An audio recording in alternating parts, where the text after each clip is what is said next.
I'd like to call to order the Whatcom County Council meeting for March 8th, 2016. Could you please call the roll?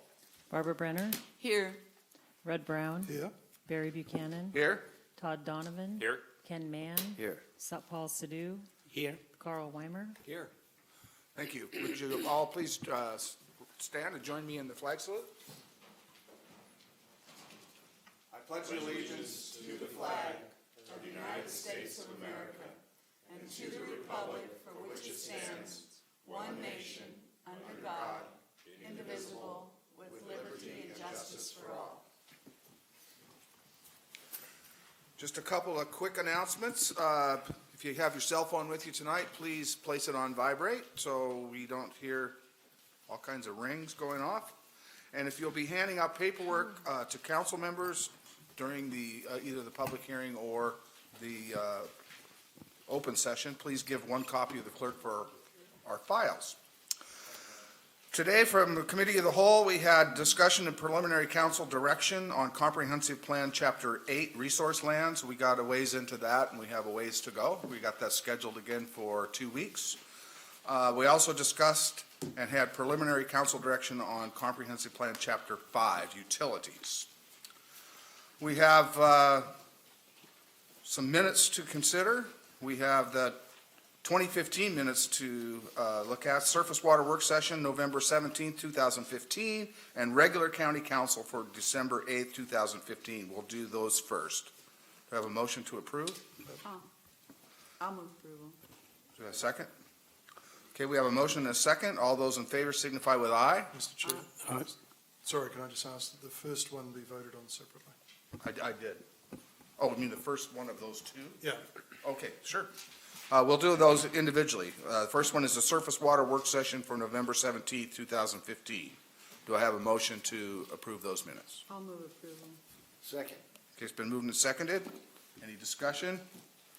All those in favor signify with aye. Aye. Opposed? Abstain. Abstain.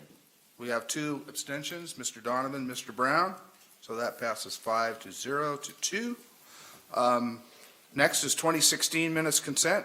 Committee of the Whole, our 3 p.m. meeting on January 12th, 2016. Committee of the Whole for February 9th, 2016. And regular County Council for February 9th, 2016. I'd entertain a motion to approve. Move to approve. Second? Do we have a second? I'll second. Okay, it's been moved and seconded. Any discussion? All those in favor signify with aye. Aye. Opposed? That passes unanimously. Next up is a special presentation on the Behavioral Health Revenue Advisory Committee 2016 quarterly and annual reports to the County Council. Sheriff Elfo. Good evening, Chairman Buchanan and Whatcom County Council members. Bill Elfo, Whatcom County Sheriff and Chair of the Behavioral Health Revenue Advisory Committee, to provide the committee's quarterly report to Council. The focus on this quarter's report is the relatively new Mental Health Court. The Mental Health Court program commenced in January of 2015 to include the Whatcom County District Court and the Bellingham Municipal Court. The purpose of the court is to offer an effective alternative to frequent jail stays for individuals who are challenged with serious mental illness. And to accomplish this goal, this specialty court follows national standards to engage people in necessary treatment and supportive services while holding them accountable for their criminal thinking and behaviors. I'm going to turn the presentation over to the Mental Health Court Program Manager, Linda Grant, whom you've met before and have been introduced to provide additional details and to highlight some of the successes that have been experienced in the court. Thank you.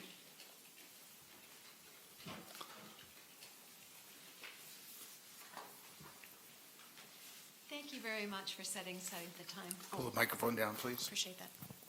Is that better? Okay. Thank you very much for setting aside the time so we can update you on the progress of the program.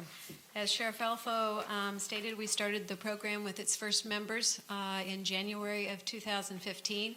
Since that time, as you'll see on the handout that's included with your packet, we've shown steady growth and hope to reach our capacity of 35 before the end of this next calendar year.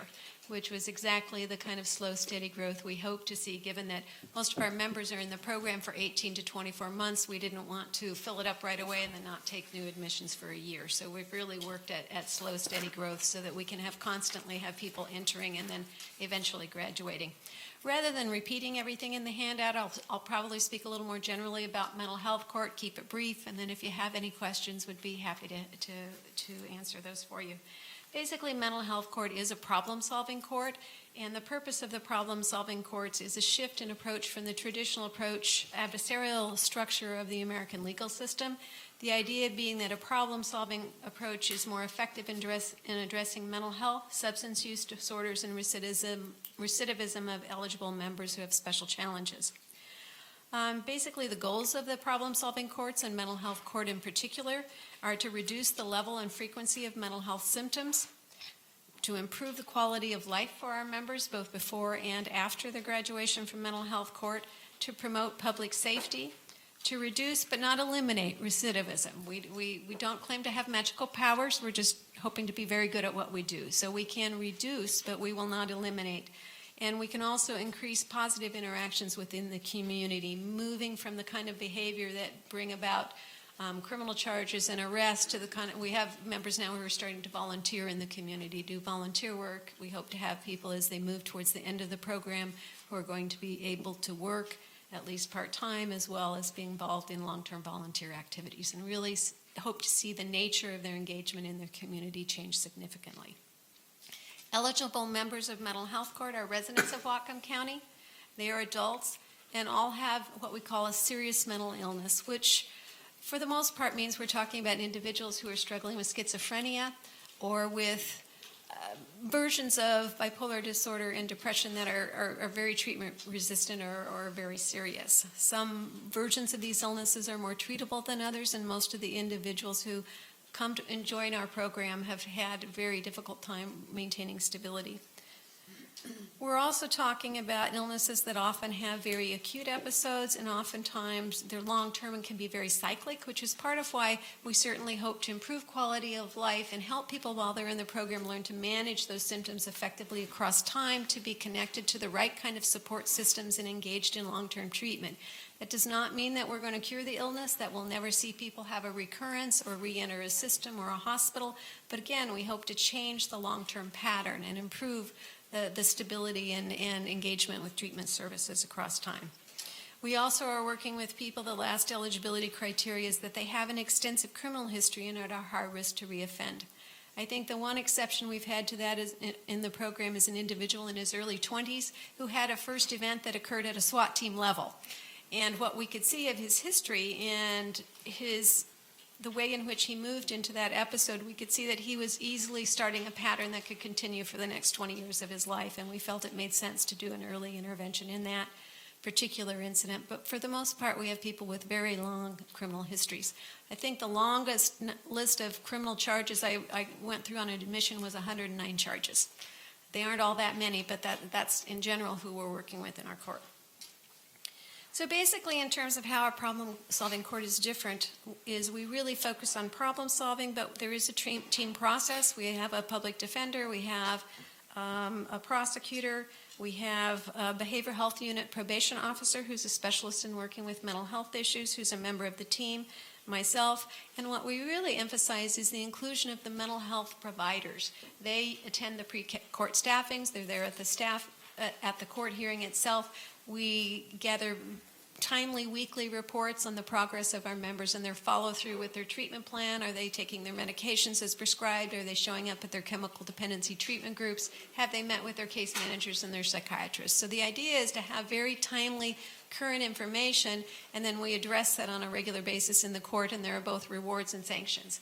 And I think as you noticed in the write-up that Ann Deacon did, we've seen a lot of happy faces. It's very unusual for people who I work with to have success experiences at all, let alone go into the courtroom and be congratulated and applauded for the hard work that they did. So we're really trying to create a different experience in which they see their court experience as an opportunity to change rather than the traditional experience that most of them have had in the criminal justice system. So basically, those are the underlying concepts we work with. The idea that if we meet frequently, then we give members an opportunity to be both held accountable and rewarded on a regular basis, which facilitates long-term change. We coordinate care and the flow of information between various providers as well as between the providers and the court. Oftentimes, when an individual is served by 3 or 4 different providers, the time and their workload to coordinate with each other is very limited. And so part of my role is to make sure they all have the critical information at the moments they need it for not only response to crisis, but to try and get out ahead of the crisis and intervene in a preventive fashion. We also we position the service providers as key drivers of the process and the direction taken by the court. And we also address a phrase that you've probably heard before from my peers in the health department, the criminogenic thinking, which is the kind of challenges with cause and effect thinking, with empathy for others, with awareness of one's own behavior and the impact on the community, and in general with long-term thinking about one's life and one's role in the community. So we use evidence-based practice such as MRT and thinking for a change to begin to address that pattern, and that also is part of why mental health courts are having some good outcomes post-graduation.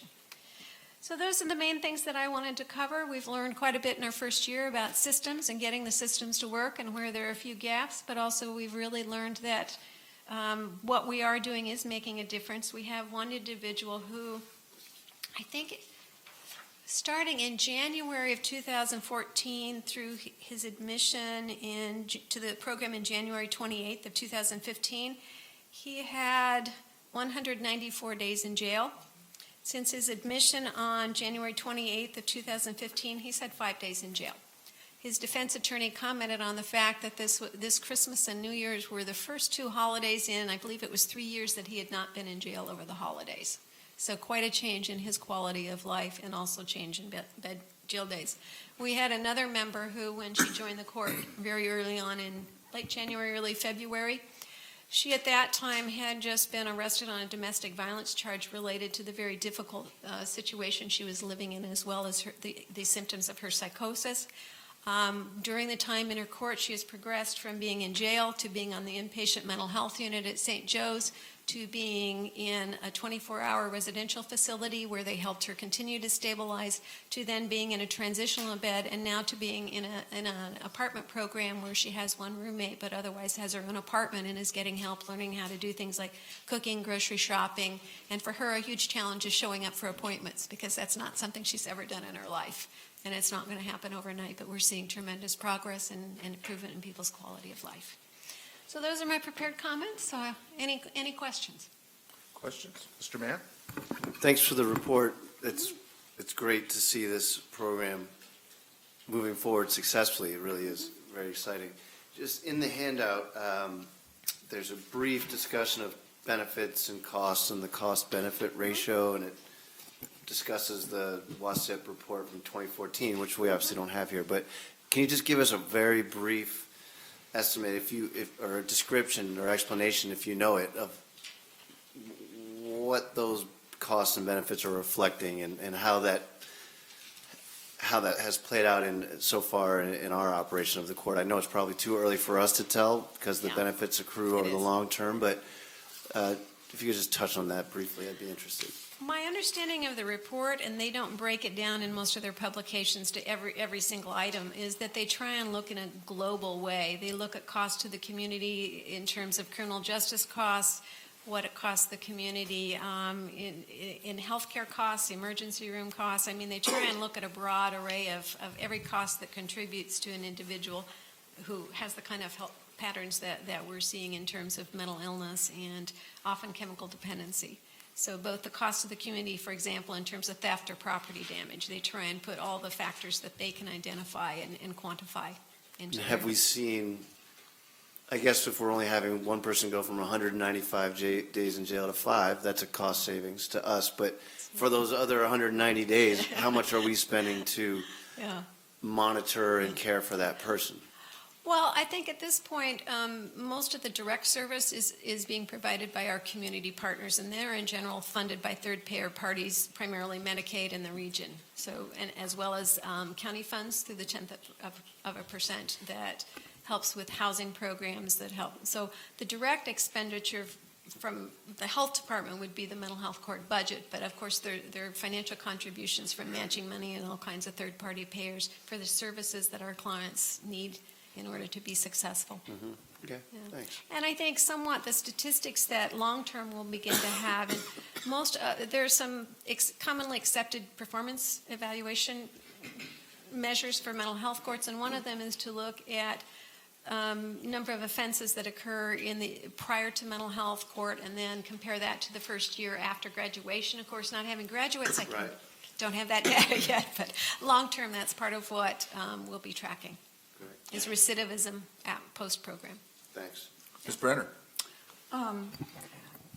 After I say what I want to say, I want to know what MRT means. I am you. so bad with acronyms. But what I want to say is I'm so appreciative and amazed that you guys started this off with a lot of the most difficult instead of, I kind of thought you'd work your way up to it, but it really makes sense to do it that way and really get some ideas of what works and doesn't work and then spread it out. So I'm really impressed with what you're doing. What's MRT? Moral reconation therapy. Apparently, there weren't enough good words in the dictionary, so they made one up, reconation. You won't find it in the dictionary, at any rate, I could not. What it is basically, it addresses directly the criminogenic thinking, that thinking that is really common amongst folks who commit crimes, which again is not doing good cause and effect thinking. If I Right. drop this, is gravity going to take it down? No, I felt like dropping it, and I didn't think ahead to the consequence. Long-term planning, empathy for others, a real concern about one's impact on other human beings in the community or in one's family. Those are all common thinking traits that are common amongst folks in the prison populations or folks who commit many crimes.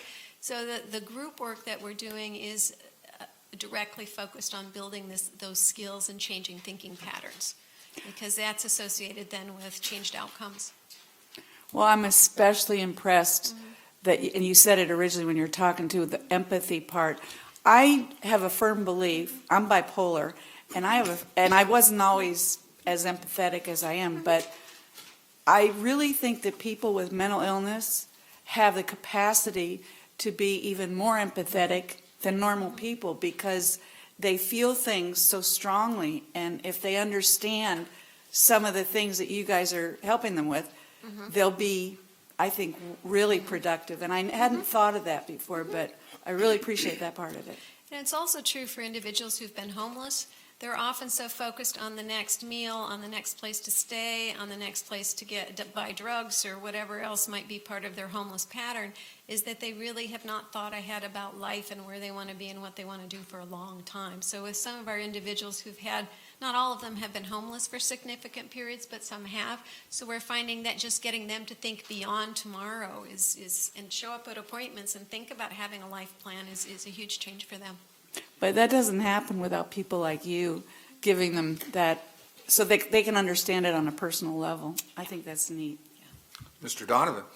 And I would echo what Councilmember Brenner is saying about thanking you. This is really encouraging to hear this sort of stuff. And I'm throwing this out there. This is a quarterly report, and I don't know exactly what the Revenue Advisory Committee was tasked to do, but the kind of information about the cost-benefit analysis is hugely useful for me. It also would be great if we had, how much money is this tax bringing in? How much is being spent on the programs that you're talking about? So we know that you're getting it all, or that these programs are getting it all, and that we're spending money on stuff we weren't spending before this tax got passed. That would be really useful. Maybe it's an annual thing that the committee would do, And not a quarterly I thing. may But hand that one off to Ann because she'll have more detail for you about that. And Deacon Human Services Manager. We're bringing in around 3.6, 3.7 million a year, and we will look to see what the Canadian dollar, what impact that has on us for this coming year. So far, we haven't seen a dip in sales tax funds. This particular program had an initial budget of about $270,000 a year, and that was our best guess at what we needed we will continue to evaluate that to determine what kinds of resources do we need that we might not have, that we may need to add to bolster this program. So the program is clearly in its infancy. We are impressed with Linda's work as well as her partners in the community, and we just want to make it a great program, and we indeed understand that when you spend this type of money, you need to invest it in people who are at the highest risk to reoffend, and therefore we will get the greatest return on our investment. Thanks. Any other questions or comments? Well, thank you very much for the great presentation. We really appreciate all the work you guys are doing. Thank you all very much. Next up, Mr. Brown had something he wanted to... When I was talking about the minutes consent earlier, there was a little bit of confusion between the two of us, and I just wanted to indicate to the clerk that I voted yes on two through the last four. I just abstained on the first one. Thank you. Okay, thank you, Mr. Brown. We'll move into our public hearing. Audience members who signed up at the back of the room prior to the beginning of our meeting will be called first and are asked to form a line behind the signs on either side of the chambers. If you are unable to sign up before the meeting, you'll be given an opportunity to address the council once we've gotten through all the folks that are listed on the sheets. Okay, 0. Each speaker should state his or her name for the record and will be given 3 minutes to address the council.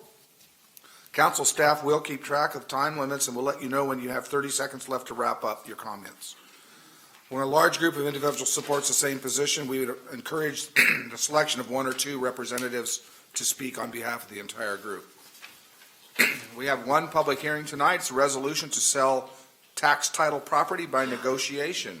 And we have no one signed up for the public hearing, but we will open the public hearing and ask that any out there would like to speak, please come down. Stampede. Going once, going twice. We will close the public hearing. So what's the wishes of the council? I'll move approval. Second. We have a motion and a second. Any discussion? Seeing none, all those in favor signify by aye. Aye. Opposed?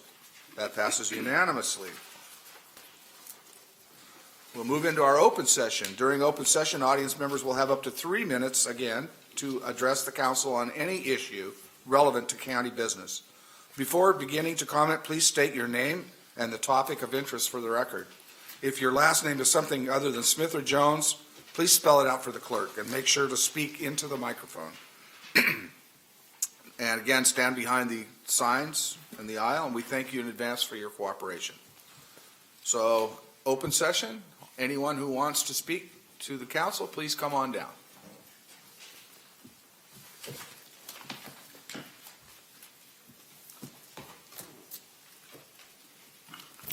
Good evening, Council. My name is Warren Shea, S-H-E-A-Y, and I want to address the comprehensive plan update. I know you've already heard from hundreds of citizens regarding it. I beg your indulgence to hear from one more. We have a tremendous opportunity before us. We can create a landmark document that could serve as a model for other communities. I truly believe our citizens have the expertise and many have the willingness to embrace changes so that we can thrive in the future. But significant change will be essential for our continued well-being. Specifically in Chapter 2, Land Use, we need to stop once and for all the old-fashioned practice of expanding the urban growth areas in order to accommodate growth. And this, of course, has been recommended by our current Planning Commission. Instead, I really believe we can absorb growth by establishing transfer of development rights that could funnel growth into existing urban areas and thereby allowing us to permanently save farms and forests and protect our water. In particular, I'm referring to urban growth areas in Bellingham's U Street and South Kitech area, also in Birch Bay, where expanding the UGA would be inefficient and costly and polluting our water, and in Linden, by expanding that UGA, it would threaten our working farms. In Chapter 8, Resource Lands, I'd urge you to remove river bar scalping policies. This practice has not does not prevent flooding, and it harms fish habitat. I also support adding an aquatic resource land section to protect our shellfish industry as recommended by Mr. Weimer. And I would also support a move so that farmers can gain legal access to water. Very importantly, we need to respect treaty rights by excluding the shipment of coal and crude oil from any existing pier or terminal.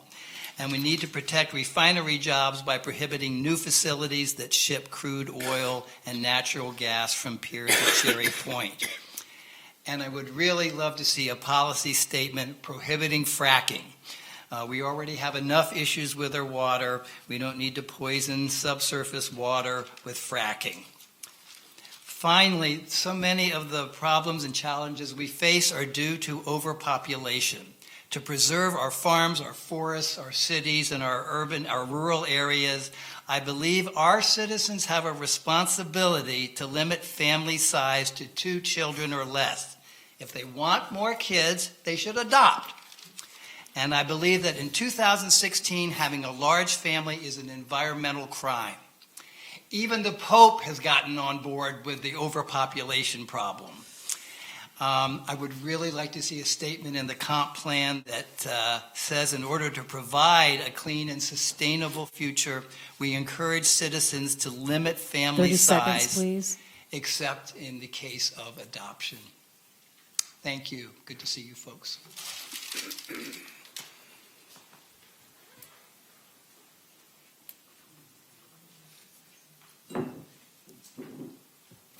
Good evening. My name is Juliana Johnston, and that's Johnston. I'm here tonight to talk about the crosswalk that has been proposed for the last 3 years, crossing from Parkstone Lane onto Lakeway. And my neighbor, Eileen Kadesh, who's I think you're probably familiar with, is on vacation, couldn't be here tonight. She had recently heard from Public Works staff saying that the crosswalk was moving ahead and slated for construction this summer. Now we heard that the Finance Committee this morning voted it down. And first of all, I wanted to thank the council for approving this crosswalk for the last 2 budgets. So now we're perplexed and mystified and confused as to what's going on with it now. And I'm here, my neighbor Carol will speak next, and we just want to reiterate that there is no crosswalk for 1.5 miles. I know you've all driven on Lakeway and know how crazy it is between the cars and the bikes and the deer and the motorcycles and the walkers, and there's a lot of us who are trying to get healthier and we're walking a lot, and maybe instead of driving to Whatcom Falls Park, we're walking to Whatcom Falls Park. And most drivers, including me until recently, don't know that it's legal for pedestrians to cross at any street. And I think most people don't know that because they get really irritated with us. And we'll stand out there and, kind of take our life into our hands every single morning, those of us, we have a walking group. And I know that the polls that were taken, and maybe that's the wrong word, when they use figure out how many people are crossing the street, it's my understanding that those were taken when school was not in session, so it doesn't account for a realistic body count of what's going across there. And I'd invite you all to come and drive through our neighborhood. It's just expanding by leaps and bounds, and there's just tons of new houses going up, and our little Parkstone Lane is the only way out of all these new housing developments. So it's really, really, really important that we get it. All right. Thank you so much for your time. Thank you. Just one thing. Yes, Ms. Brenner? This is going to still come up tonight. It was, Oh, I didn't it's, see it on here. yeah, it's a 2-to-1. You didn't? It's on I here. didn't, but my. Yeah. Well, it was a 2-to-1 vote in committee, but there's 7 of us, and we all get a chance to vote. Okay. So that's coming up later then, we'll I say. think so. I thought I Okay, saw I it. saw it on this morning's agenda. but Yes, I it didn't is. see it tonight. It It's is, on okay. both. It's on both. So Yeah. My mistake, thanks.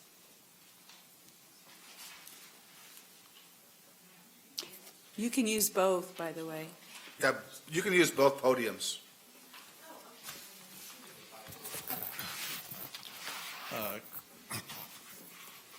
Good evening, Chairman Buchanan, members of the council. I'm Bob Ageter, A-E-G-E-R-T-E-R, Lake Whatcom Watershed. I rise this evening to speak about Chapter 2 of the Land Use Plan of the Growth Management Act. Specifically, I'm concerned about the Planning Commission's recommendations to expand the Union growth areas in Bellingham near U Street and the South Kitech area. The urban growth area expansion exceeds even highest population projections that the Planning Commission recommends. And if we take into account the population projections that were enacted in the final EIS, the capacity currently exceeds its 20-year growth allocation by over 16%. I feel that's excessive, particularly since I think the population projections are probably on the high side. There's no need to expand the Bellingham UGA at this time. Increasing the capacity of the Bellingham urban growth area will undercut the benefits of compact urban growth areas. Some of these benefits include saving taxpayer dollars on services, conserving water, preserving natural areas, and resource lands. It's my belief that expanding this urban growth area as well as other expansions recommended by the Planning Commission are costly and unnecessary at this time. I'd ask you to be concerned about the budgets of future councils. Thank you very much for your time.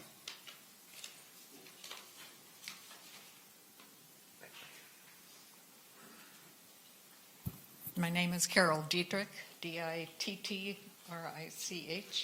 and I'm speaking for the Parkstone Crosswalk, and I'm really confused with all the things that have passed in favor of it, and then all of a sudden we're hearing that the Finance Committee turned it down. Am I confused on that? They recommended. Their recommendation was 1 to 2 Okay. against, but it will go before the full council. Okay. The people that live on the opposite side of Lakeway have to cross to our side of the street to get their mail. The children that live in the area across Lakeway Drive also need to cross to either catch the bus to go to not Sudden Valley, but whatever the school is. Yeah, and some of them bike and need to cross Lakeway Drive to get on the safe side so that they can go. So I'm really hoping that we're going to have a positive outcome on that crosswalk. So thank you. Thank you.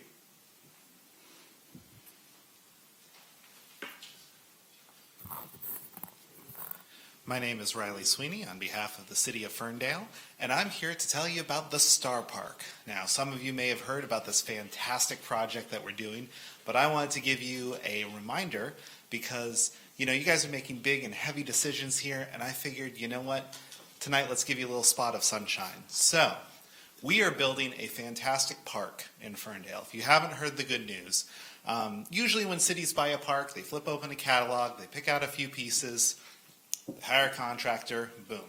That's too easy. In Ferndale, we like to do it completely the other way around. So, we went into the schools, we talked to the school children, what they wanted in a park, and they were like, we want a tiger! And we're like, well, okay, all right. So, we put together a design, worked with them, designed a park, got funding from the state, so I'm not asking for money. We got funding from the state, and we're going to build it. We're going to build it in 1 week, entirely with volunteers. So we are marshaling 900 volunteers to help construct this thing, and I want your help.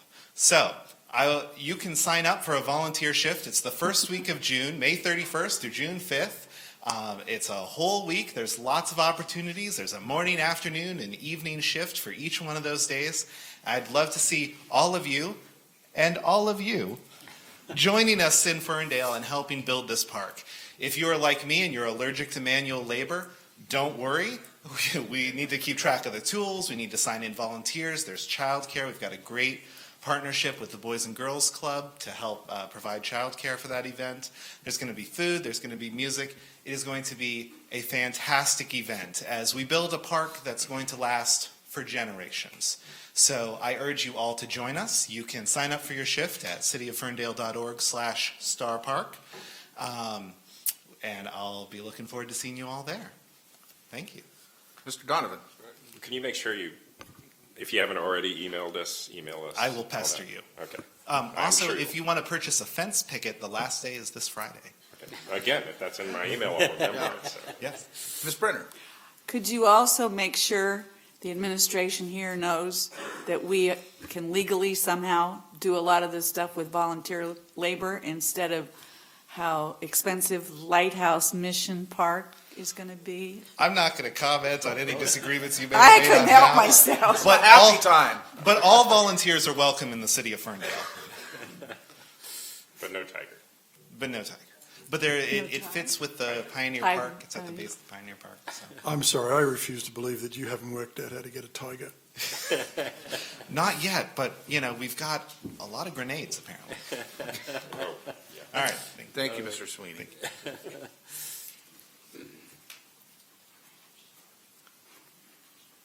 Good evening. My name is Pam Borso, and I'm here to talk about Chapter 2 of the Comprehensive Plan. I'm also representing the North Cascades Audubon Society with our Doesn't want to behave. Okay. All right, I will stand back a little bit and speak up.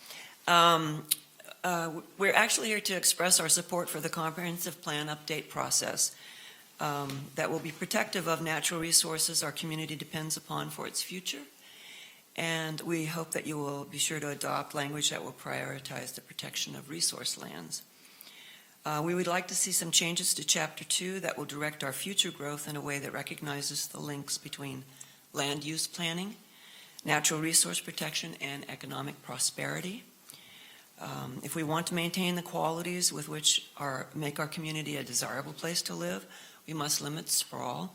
So specifically, I would ask you to adopt or add Policy 2A14, which is to establish a clear procedure with measurable thresholds for determining when to expand or reduce urban growth boundaries. Our citizens have been clear that we value clean air and water, parks, farms, and community character. So we must protect these values by limiting the expansion of urban areas. So we ask you to please deny the Whatcom County Planning Commission's recommendation to expand any of the urban growth areas, including those proposing expansion into the reserve areas with this comprehensive plan update.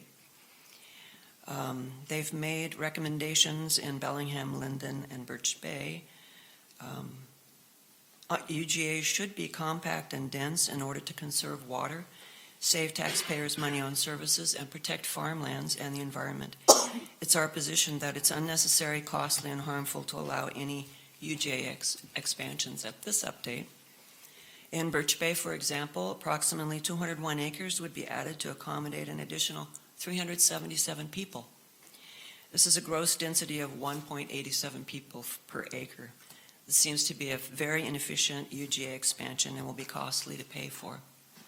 Additionally, Birch Bay is a very sensitive watershed, and the loss of vegetation increased impervious surfaces will harm the water resources. Any expansion in the Lindens UGA would be inconsistent with 30 seconds, please. availability of water for municipal use. So denying this expansion would also be consistent with the county policies to protect working farms. I would ask you also under Fish and Wildlife to add Goal 2M, revised as protect habitat that supports fish and wildlife, requiring restoration when necessary. Thank you very much.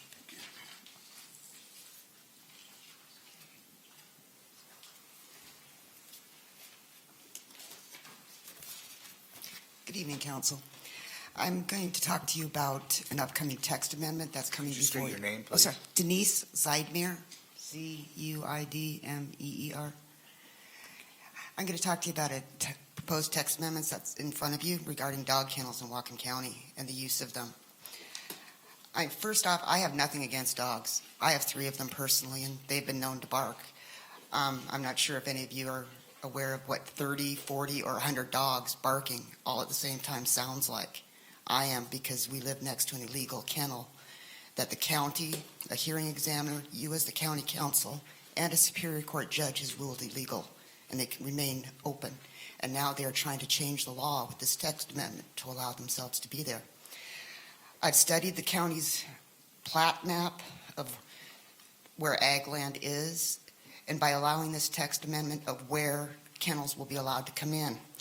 I've talked to the residents in those areas and explained that a kennel can, if your next door neighbor could open a kennel and there's nothing you can do about it, and you too will be listening to dogs. I just don't believe that you should allow them to continue and reward them. The kennel is Rover Stay Over. I'm sure you're aware of that. Allow them and reward them this text amendment to continue to operate, and since they've been illegal. There's many other kennels in Whatcom County that are properly legal and have followed all the rules that have suffered because of this kennel being there. I just want you to think about that before you allow this text amendment to follow through. Thanks.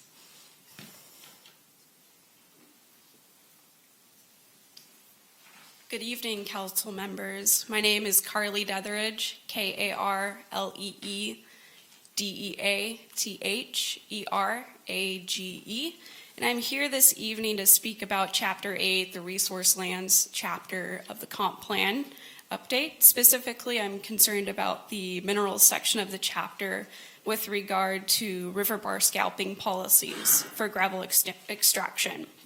I hope you all strongly consider removing these policies, as best available science tells us that river bar scalping has little, if no value in reducing flood risk. The quantity or the negative impacts to habitat, fish populations, and water quantity and quality far outweigh any benefits of this expensive and harmful practice. Even the introduction to the minerals section of the chapter states that river bar scalping has not occurred on the Nooksack River since 1995 because of federal regulations and decreasing seasonal windows in which gravel could be removed from the river due to riparian habitat and endangered salmon spawning. It makes no sense to include these policies now, so I hope you consider that. Additionally, I was at the special committee meeting of the whole regarding the review and recommendations to Chapter 8. I appreciate you all allowing some folks to speak. However, I don't think it is appropriate to continue doing this during committee meetings when business is happening. Instead, I think it would be a more appropriate and accessible use to have another additional public hearing. So I understand that there's one in June, there was one in January, but given the subject matter and the public interest, I think it would be very great and helpful to have another one. So I hope you consider having one between now and June before the next public hearing. Thank you.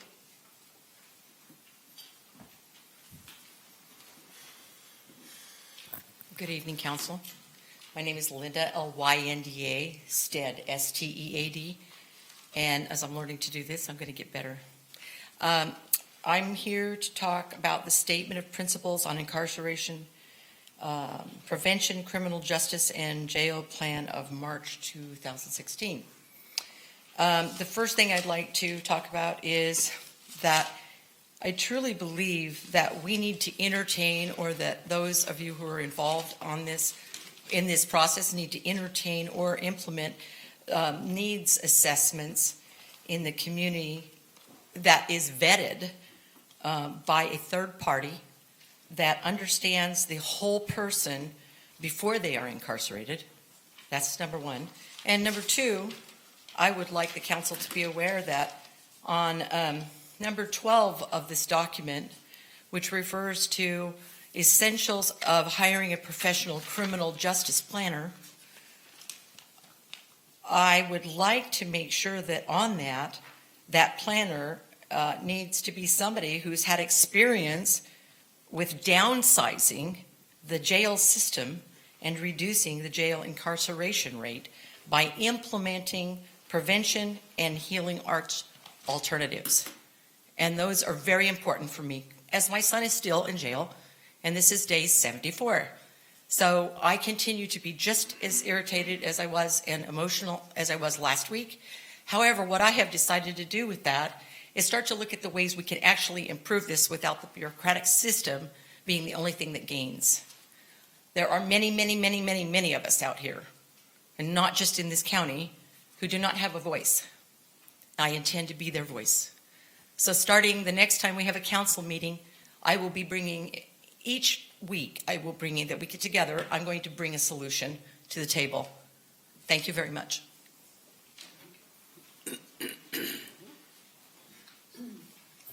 Evening, Council.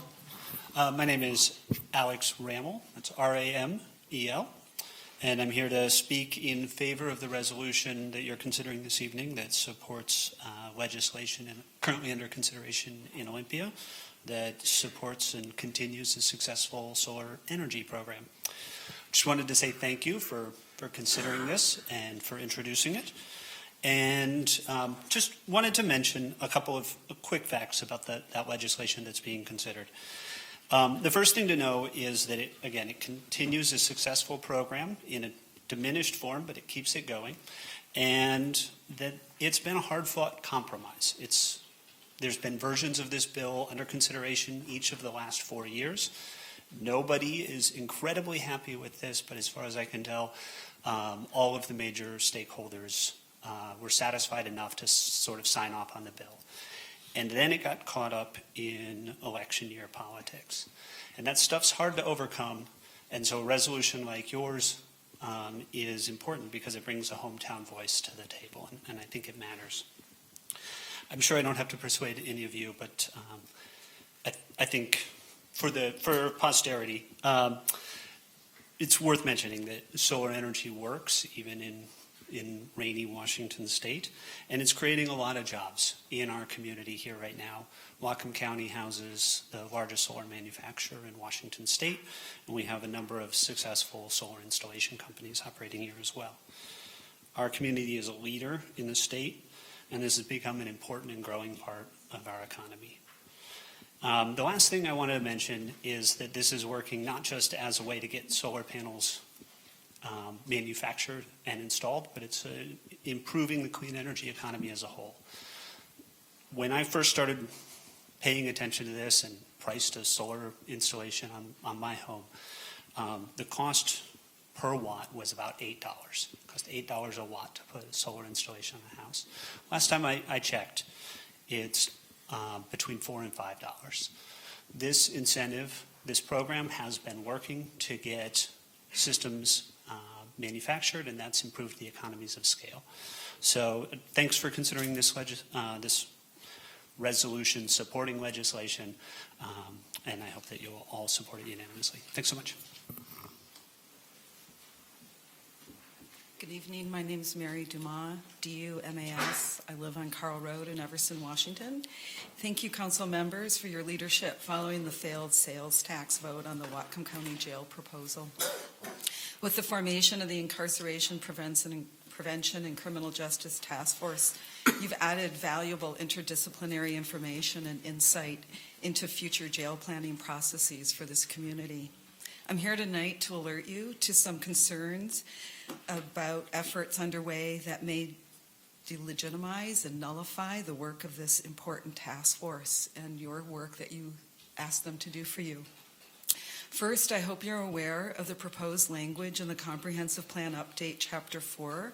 The facilities section changes the levels of service standards. It no longer bases them on population, and it replaces that standard with what is called supporting policy language. Currently, some of that supporting policy language unfortunately refers only to the prior jail planning task force work. It makes no mention of your current incarceration task force. So the default by supporting legislation will skip your current task force and default to the prior jail planning documentation.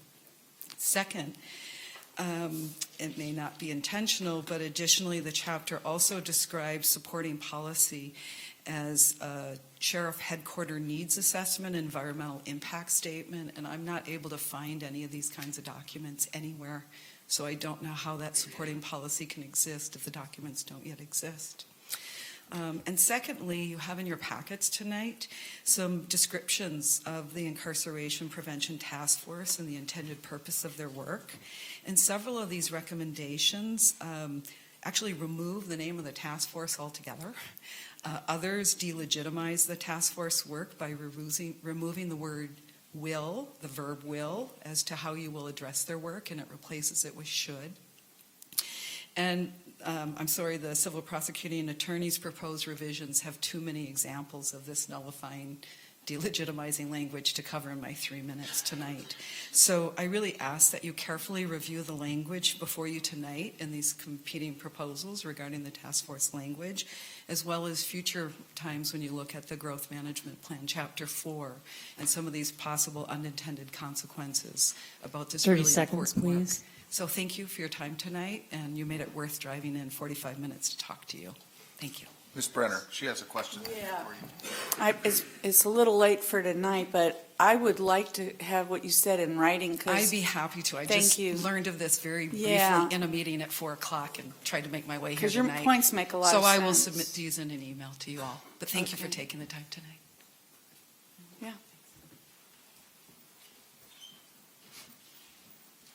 Hello, council members. My name is Juliana Fisher, Fischer. I'm a student at Western. I study environmental policy and energy policy, and I'm currently the president of Students for Renewable Energy. I'm speaking tonight in support of the resolution that you're considering, supporting House Bill 2346, the Renewable Energy Incentive Bill. I think this is a really vital bill that we need to pass, and I agree that we need that your support will help see that come through. This summer I studied renewable energy policy and development in Germany. They have a really similar solar incentive bill, and I think that we would see really a lot of benefits that Germany has seen also with this bill here. And I have a handout here from the Solar Installers of Washington that I'll leave for you, and it gives a lot more details about this bill, but in my opinion it's a very, very good bill. So thank you for considering this resolution.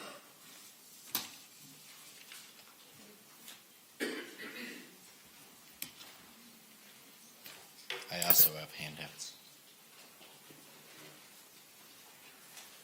Could you just? We'll pass it on. Yeah, we'll do it. My name is Matt Petrini. I'm the Clean Energy Program Manager for Resources for Sustainable Communities, and I am here tonight to also speak in support of the resolution that I believe is on page 118 of your packet, asking for your support for the solar jobs bill. I'll keep my comments pretty brief because a lot of what Alex and Juliana said pretty much cover it, but this is a very important program for our community. It's generated a lot of jobs in our community. We have one of 6 solar manufacturers in the United States, and it exists largely because of this investment our state has made. The investment expires very soon. It will expire on June 30th of this year. If we don't act and our legislature doesn't act. They are considering a solution to it. It's called House Bill 2346. It is a bipartisan solution, has support from both Republicans and Democrats in the House, and had support from both Republicans and Democrats in the Senate. So it's an important piece of legislation. And some facts to know about it: for each dollar we invest in the incentive at the state level, it generates about $6 in payrolls, actually close to $7 in payrolls. So it's an important program. The jobs that it generates are generally living wage jobs. They pay over $20 an hour, as many as $25 an hour. There's at least 1,100 of them in Washington State, and by some counts as high as 2,400, depending on how you measure it. So it's a good program. It's especially important here in Whatcom County, where we have at least 100 people employed in solar manufacturing and install. And it's been a very robust program. The total economic benefit of the incentive is about $15. So for every dollar that's invested, and this is all in the handout that I just gave you, which is a study by the Center for Economics and Business Research at Western Washington University. And it creates a lot of economic activity in our community, and it's something that's really been a strong investment. It's also moving us to a clean energy economy, which is something that we need to do. It helps reduce the harmful impacts of burning fossil fuels, and creates jobs in the process and creates jobs for our local community in the process. So I think it's a really important thing, and we'd love to have your support for this resolution that's before you tonight. And it is going to make a big impact in Olympia to hear from you, especially as we're a community that hosts so many solar industry jobs. So please vote yes on it, and let me know if you have any questions. Thank you.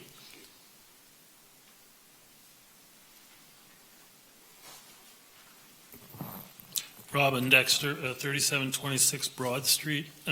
Several people have hit some of the spots I wanted to talk to. These are comp plan comments, and I won't repeat, but I do want to agree with Carly that it probably would ease your own workload if there were another hearing or two, and it was clear to the public what chapters were in what hearing, and it might be easier to follow. I got confused today in committee because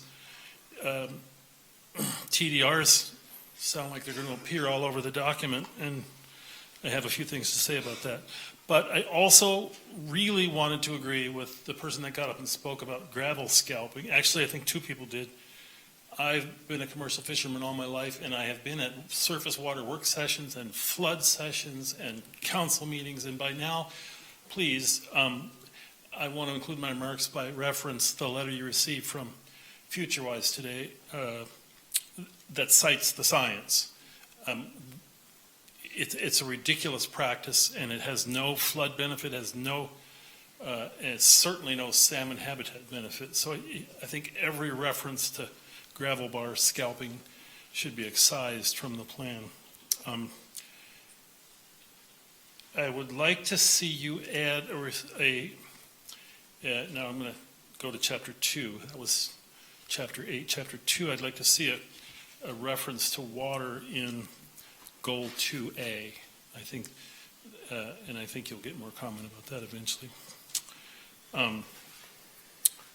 With regard to urban growth areas, I want to agree with people who have said it was completely inappropriate for the 3 urban growth areas to be increased by the Planning Commission. I think Pam told you most of the issues there. I think they're entirely inappropriate. So please don't expand the UGAs, which gets me to TDR, which has captured my attention for almost a decade now. I was encouraged by the discussion of TDRs today, but I understand it's a very frustrating thing for the county council because you guys are the sending areas. And refusing to expand the UGAs is a form of, I believe, is a form of capital please. For you to use with the cities. I really want to encourage a UGA program, and I have experience in Bellingham with how frustrating the neighborhoods can be. But refusing to go along with UGA expansion is probably a tool that you should consider using with the cities until they get realistic. And I'm speaking especially about Bellingham and my own neighborhood. Time. I could get pneumonia in the neighborhood meeting talking about this, but really put as much language in there as you can, and we'll help you as much as we can with the cities. Thanks.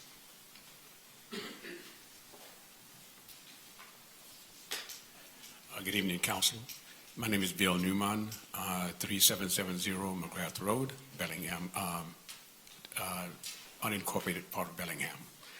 I'm here to speak on behalf of, there's an ongoing debate on whether to build a new jail, where to build a new jail, and how it's going to be paid for. And also tied to that is dealing with the mentally ill. I empathize with a young lady whose son has been who has been incarcerated for quite a while. But I don't think that's the duty of the sheriff's department or the sheriff to hold that person. It is up to the judicial system.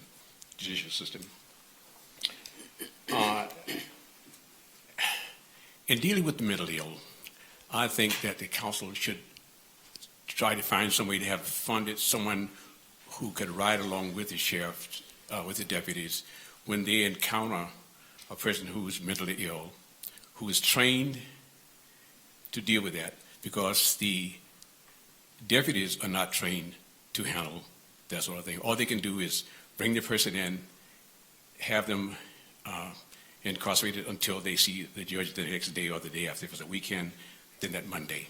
So my thing is to appeal to you, if you find some way in your budget to fund some training for a number of trained people who deal with in psychological issues to ride along with some of the deputies. Not all, because I know it's very expensive, but I think there should be some way to deal with this. Thank you very much for your time.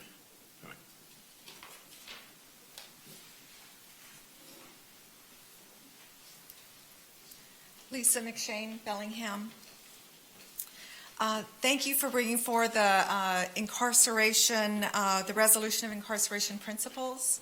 I encourage you to pass that. I like the original, but trust the council to make amendments to strengthen and clarify it. However, I do encourage you to delete number 13, the timeline. You'll get my understanding is you're getting a final report from your current task force around November of 2016, and it may take a little time to really understand what the impacts of reducing incarceration have on the size of jail that's needed. At the same time, I think over the next year, you'll see the impact of raising bed prices and what impact that has on your jail population.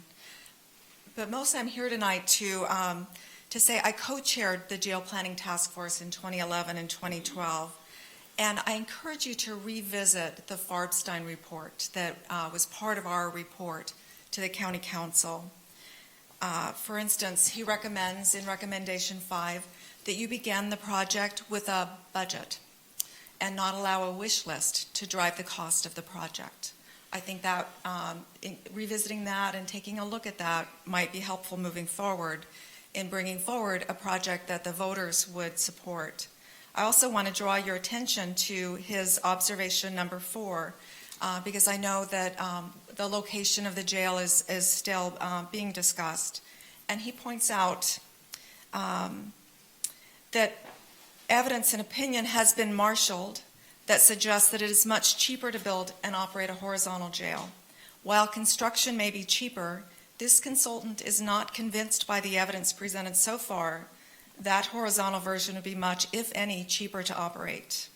In addition, there are many other costs and perhaps benefits, monetary and intangible, that result from or accrue to jail location, certainly including transportation, which need to be included in the evaluation of options. So I strongly encourage you to revisit this report, and if you don't have it handy, I'm happy to email it out to everybody. Sorry, I only printed off one copy for tonight. But thank you for bringing that resolution forward, and I appreciate your work. Thank you. Mr. Donovan? I would be happy if you emailed that to us. She says that's what she's Or going you're to do. going to, okay, yeah. Yeah, she just I don't know. said she only had one copy for now. She'll do. Do we have anyone else that wants to speak to the council this evening? Okay, we'll close the open session. Just to respond to what two folks were talking about, I am proposing tonight that we actually have a few more public hearings, smaller ones on maybe 1 or 2 chapters at a time, depending on the length of those chapters. So we'll be proposing that in a motion tonight, and we'll see how that goes. We're also going to actually continue to take committee testimony during committee meetings. Okay, consent agenda. Mr. Chair, the Whatcom County Finance and Administrative Services Committee met today. We had 3 items on our consent agenda. These all were discussed and received a vote of 3-0 for approval, and I so move. Okay, we have a motion to accept the consent agenda. Any discussion? Seeing none, all those in favor signify by aye. Aye. Opposed? That passes unanimously.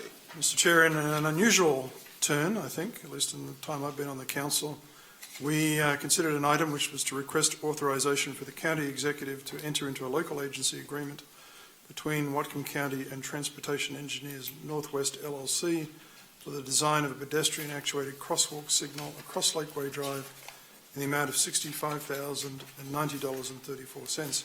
The unusual thing was this failed to receive support from the committee, where they had a vote of 2-1 against. I would probably suggest the appropriate, so therefore the committee can't forward it with a recommendation for approval, but of course I think the full council is entitled to make a motion to vote on it if they wish. Yes, and we'll open the floor for motions on that. Ms. Brenner?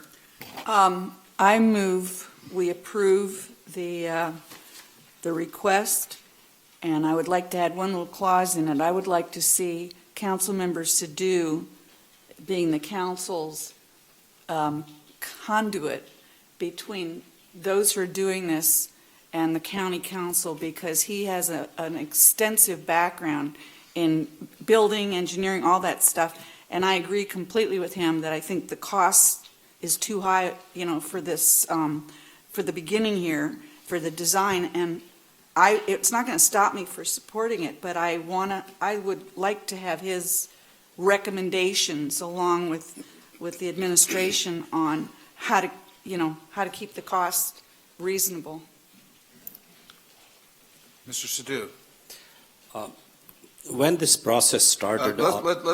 Let's get a second first. What was the motion? Yeah, what was the motion? Yeah, it would be nice to clarify. Okay, my motion is to support the design of a pedestrian actuated crosswalk signal across Lakeway Drive, and I don't like the amount, but I'm willing to spend that, but I'd definitely like to have, in addition, as part of my motion, I'd like to have Councilmember Sadoo, if he's agreeable, to be our conduit in, giving us ideas on how to keep the costs reasonable.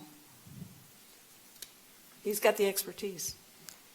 I think the motion is totally halfway, because if you're saying, I'm just trying to clarify that you're supporting it, the $65,000 is just for design only. I know, I said, yeah.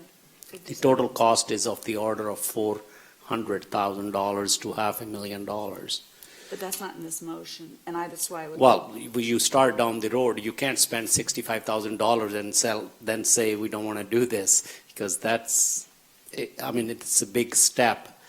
I just wanted to, before we complete the motion, I just wanted one clarification. When I started this discussion with the residents,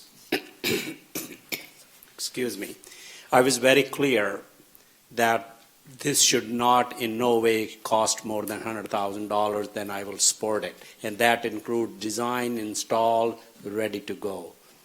And I have maintained that all the time with Public Works also, that I can't get over that this cost $500,000. Now, there are standards, they have been presented 2 or 3 different times by the Public Works, that when they build something, they have to build to a certain standard. And to that standard is going to cost $400,000. I have no way to rebut what they are going by. I can say that as a private contractor or private engineer, if I have to do that, I think $100,000 is more than enough to do it. I'm going to amend my motion and just let you do what you want on this as it goes, because I want this to pass, and I don't want me putting that in there about you. So Screw it up. Let's get a viable motion in a second on the table. All right. Yeah. My motion is to support the request of authorization for the design study of the pedestrian actuated crosswalk signal across Lakeway Drive. I will second that. Okay, we have a motion and a second. Discussion. Mr. Brown. Thank you, Mr. Chair. So, first of all, I want to say I understand the wish of the 100-plus residents of Parkstone for an additional crosswalk in addition to the two that they currently have within a mile and a half on Lakeway. But throughout this discussion, I've been concerned that this project doesn't meet national safety warrants, which leaves the county leaves the county in a higher degree of liability than we would if it did meet national safety warrants. And it doesn't meet the usage warrants, which means that it does not qualify for state or federal grants. Public Works can give us an indication of what the difference is, but my understanding is that it makes the project considerably more expensive for us than if it did meet the usage warrants. But in addition to that, I was reminded by the unfortunate recent loss of yet another child up at Kendall that there are many communities in this, communities in the county which have thousands of residents and some of which do not have any crosswalks. And the one that strikes me is Kendall has no crosswalk between its community centre and the community, and it doesn't have a controlled crosswalk between the school and the library across the road. Sudden Valley doesn't have any crosswalk between the community of Sudden Valley and the services across the road, which is obviously used by hundreds of people. I fully support us putting a project up at Parkstone, but I think the appropriate thing for us to do as a community is to work out where we need infrastructure, build the infrastructure in the areas with the highest need first, and then approve the Parkstone project when the usage warrants allow us to qualify for state and federal funding, and after we've done projects that have a higher need. So that was the reason I voted against this in the Finance Committee meeting. Ms. Brenner. Well, I refuted everything you said this morning, and I'll do it again. I think it's really inappropriate to measure somewhere else and actually accuse the people at Parkstone for having 100 people who came together. There may be way more than that, and congratulations to those people for becoming organized and bringing information to us. There have been plenty of things that were done without warrants, and if people who say they're so interested in this, we're so interested. We've had years to bring this up. Nothing gets done, and I'm tired of it. Do all the crosswalks, but don't not do this because you want to see them all right now. I can name a half dozen places in the county, and there are crosswalks in the Kendall area. They're in the roundabout, and those are crosswalks. So there's nothing like that on Lakeway, which is really busy too, and traffic isn't slowing down, so it's more dangerous in a way now that they've got the roundabout at Kendall. I'm not saying don't do more in Kendall. I'm just saying don't hold this up because there are other things. I'm just like shocked that we would even say, well, this is more important than that if they're both important. And like I said, if people had an issue with this, they've had years to bring up what to do and get it done. I wish more communities would do what the Parkstone people did and put together information. Mr. Donovan, then Mr. Brown. Am I correct in assuming that the council has previously approved funding for this? Yeah. And that PDS has said they can and will design it? Public Works. Public Works, I'm sorry. Public Works. Those assumptions are correct. Good. Okay. And I understand the background of this. I don't see us second guessing the cost. These things are expensive. I mean, they're insanely expensive. But it's been budgeted, and that's the reason that I'm going to support it. I think we discussed this in the hearing. We need a better process of prioritizing these things. I actually am not sure that the Bike and Pedestrian Committee is the place to do that because their priorities are, I don't know what that process is. But lacking that process right now, having this previously been funded, and I don't see it as a zero-sum game between this and Kendall. If somebody comes with a proposal we can do something in Kendall, I take that seriously as well. Mr. Brown. So on the cost issue, Mr. Sadhu is right. $500,000 for a crosswalk seems really expensive. And unfortunately, Public Works, I asked about an overpass as an alternative. I was told that was $20 million. Yeah, I get rid of it. Right? And I think my comment at the time is I spent my career in the wrong business. But the cost to us would be considerably less if this meant if we did this when the rest of Parkstone is built out and the project will meet the usage warrants that would allow us to qualify for state and federal funding. And to Mr. Donovan's question, Public Works has said they can build this, but they've also said that no engineer within Public Works will sign off that it meets national safety standards. So, and what I'd originally asked for at the last Finance Committee meeting, not the one this morning, but the one prior to that, was confirmation that this contract included a sign-off from the engineer who was going to do the design, that this did meet national safety standards, and therefore kept the county's liability down to the normal level. And that contract does not include that. And if we are going to approve this contract, one of the things I would like to see is that it does include that whoever we hire designs this and is willing to sign off as an professional engineer that this does meet national safety standards. Because I don't want to create a crosswalk that is more dangerous, that lulls people into a false sense of security when they're crossing it, or results in additional car accidents because of traffic backing up on Lakeway. Mr. Sadhu. Oh, I was going to just reiterate that this was when I met with Eileen, and this is what they presented to me, that they have been told this costs $300,000 to $400,000 or more, but they are willing to come and get something of lesser value. They just want to cross the road.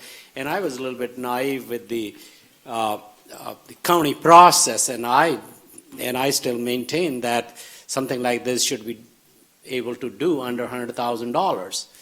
And that's where the rub comes in. But I don't see myself approving $65,000 and not approving the next $400,000 because that's a futile thing. If we want to approve it, we have to approve all of it and not just halfway through, because that would be a waste of money. Ms. Brenner. Well, I'm going to support whatever the cost is, because to me this is about safety, and to say, oh, well, we'll consider safety somewhere down the road. And another correction I'd like to make is, it's my understanding that the counts out there that were done that I think have something to do with warrants, I'm pretty sure they do, weren't done at the times when people are, most likely to be crossing the road. Also, just because you're being, I would think more of it would have to do with how much traffic is there and how much housing is there, rather than which is the duck that crossed the road kind of stuff.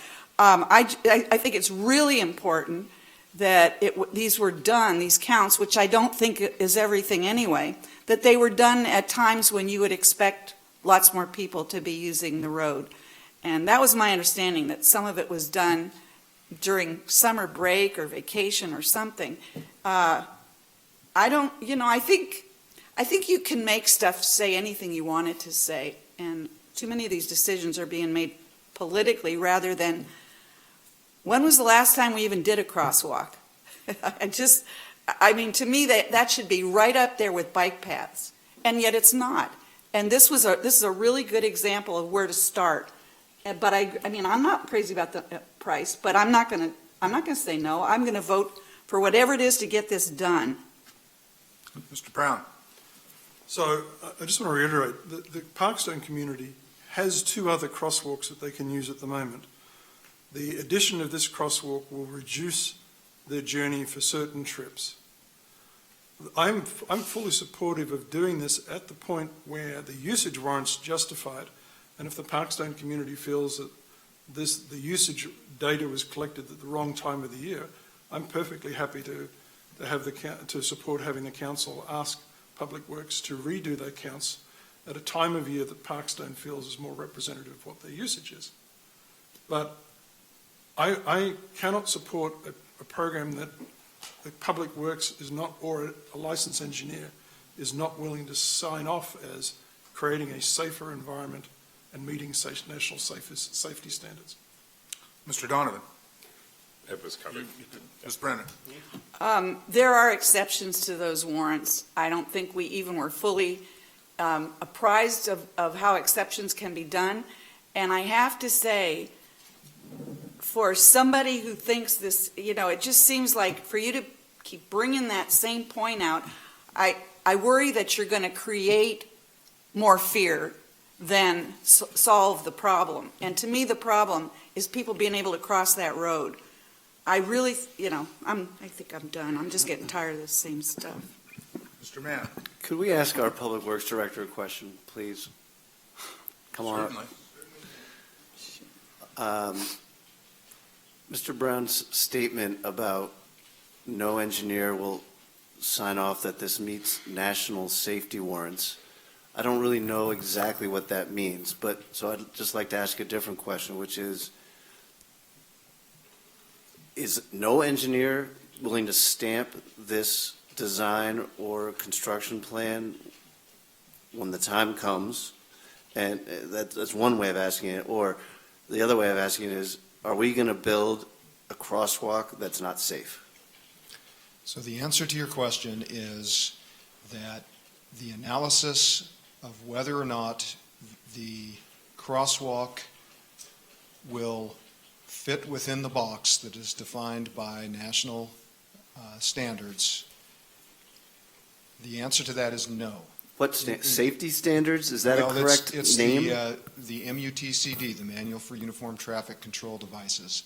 And the prospect that the national standards evaluate is whether the local conditions that surround the proposition, in this case, a flashing light that will stop traffic on Lakeway Drive at this particular location, whether that traffic control device will result in improved conditions for the travelway. That is, whether or not, if you flip it around, whether or not there will be more accidents as a result of stopping traffic that is traveling at somewhere between 35 and 40 miles an hour, somewhere 37 miles an hour was the average.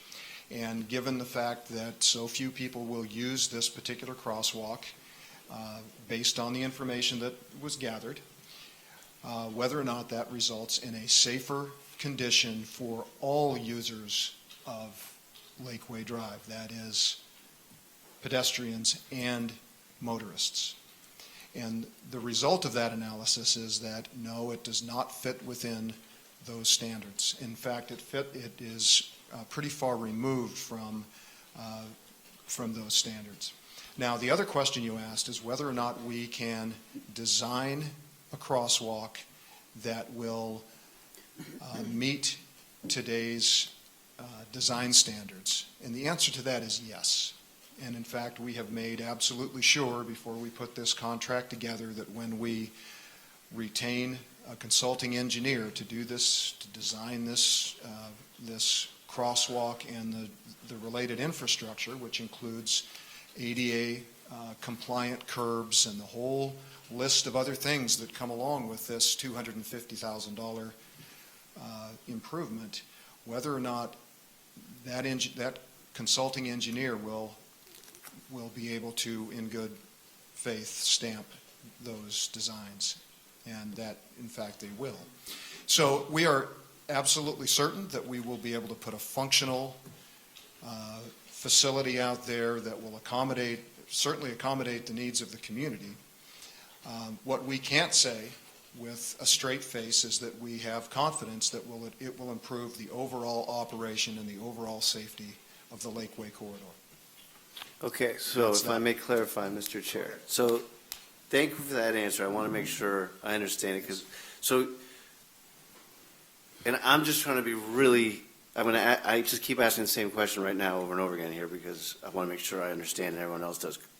So you're saying it'll meet design standards, but not MUTC standards, or whatever it's called, MUTCD standards. how can it meet design standards and not meet safety standards? So the usage of these traffic control devices is evaluated against a whole data set of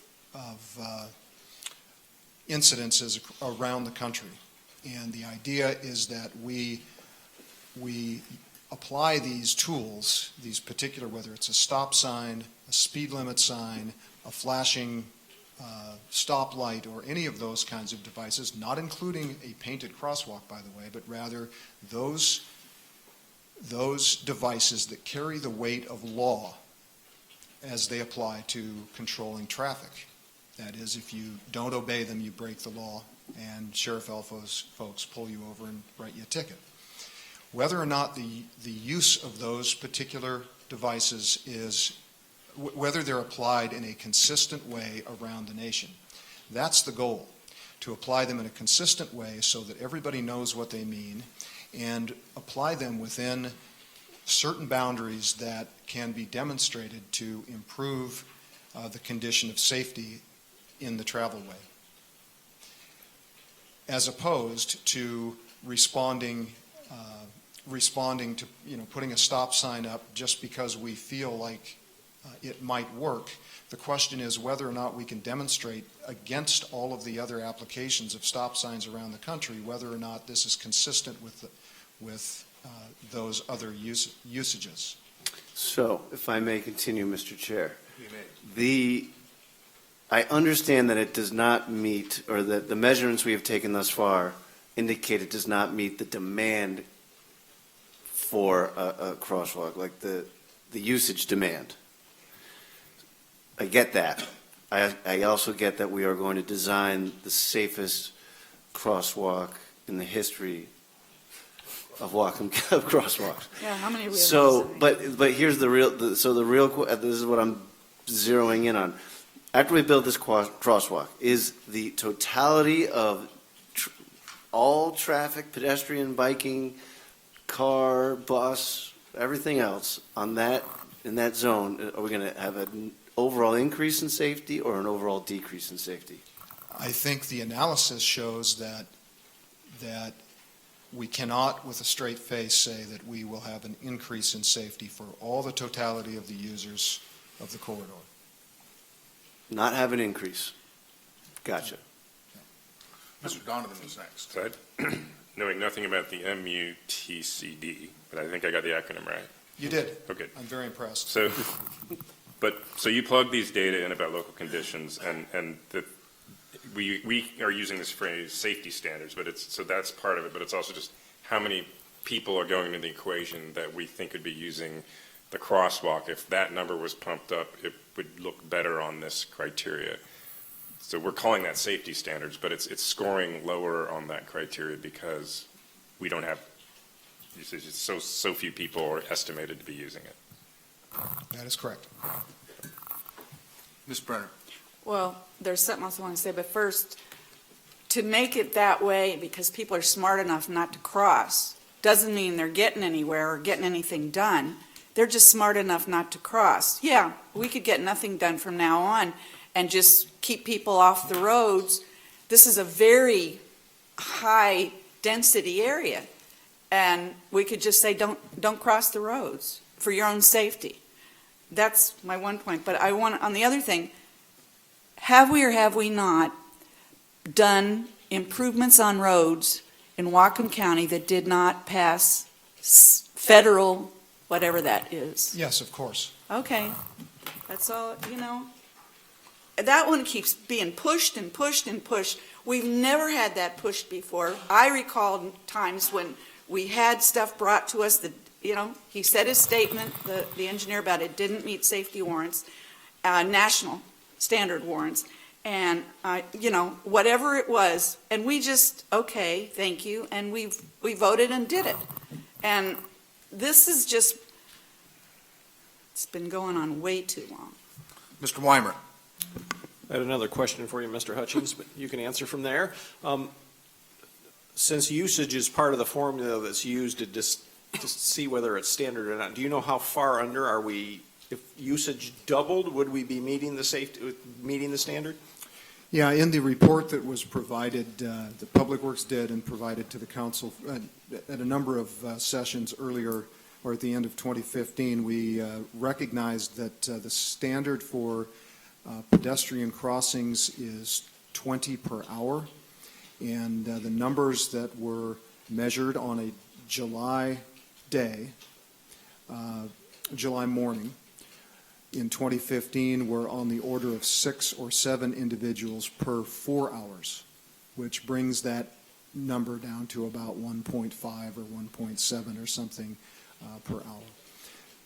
So in case somebody is waiting to pin me down on the question of, well, why didn't you do this at a time when the kids were crossing the road, so on and so forth, the answer to that question is we didn't.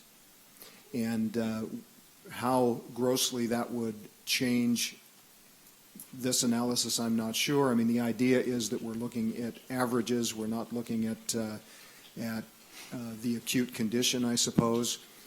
That said, we could certainly go back and reconfirm or confirm those numbers. Mr. Brown.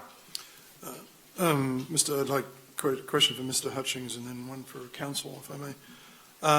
The cost of this project, how much, if this project met safety warrants and usage warrants, what percentage of cost subsidy would we get from state and federal grants? I can't answer that question directly, I'm afraid. I would like to. And the reason is that when we generally put a package of investment, of improvements together for a corridor like Lakeway, we do it as a series of improvements. So we might be, for an example, might be what the city just recently did along the Alabama corridor. And so I can't answer directly the question of how much subsidy we could get. But I think your underlying premise is accurate. That is that if we proposed for state funding a project that had too few users, that would ultimately make it outside of the traffic warrant analysis, that we would find ourselves in poor competition, if not outright denied for funding. There is no specific checkbox that says, did it meet the warrants as prescribed in the MUTC? There is no simple checkbox that those grant applications require. That said, there's a series of standards that are written into our own development standards that this body approved that require all development within Whatcom County to use that national standard as the basis for making these determinations, unless there is some very clear variance that can be described, and those variances are laid out in the MUTCD itself. And to Ms. Frakes, my understanding is that if we do something that is outside of the national safety standards box, as Mr. Hutchings is referring to it, that our potential liability in the event that an accident occurs there, that our potential liability increases because we have put something in place that doesn't meet those standards. And I also understand that just because we may have approved things that don't meet safety warrants in the past is not a good reason to approve things in the future that don't meet safety warrants. Ms. Brenner. It's also not a reason not to, but I'm sorry, I was looking for Ms. Frakes to respond. Oh, I'm sorry. The reason I turned it back to Mr. Hutchings is because he's had conversations about this very topic with the attorney who represents Public Works, Dan Gibson. Okay. And the answer is yes. Ms. Brenner. So we will have increased liability. Yes. Yep. I'm going to just put this out as a layperson. I think your standards are very flawed on local circumstances, and they should be changed.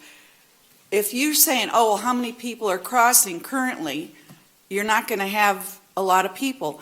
If you say how many people are in the area and how fast is the traffic going, you're going to have a whole different result. And to me, that's a lot more about safety than who's crossing the road now. I think it's all about safety to do it that way, rather than say, well, very few people are crossing. You're punishing all the people in the area for knowing it's so dangerous, they're not going to cross. Mr. Donovan. I sort of take issue with that. I mean, I really appreciate you trying to work with us on this, and I trust all the data that we're getting on this. But there's this disconnect, I think, between Councilmember Brown and what I'm hearing and what I'm hearing from the director is Councilmember Brown keeps talking about safety standards not meeting safety standards, and I heard you say, yes, it could be designed to be safe.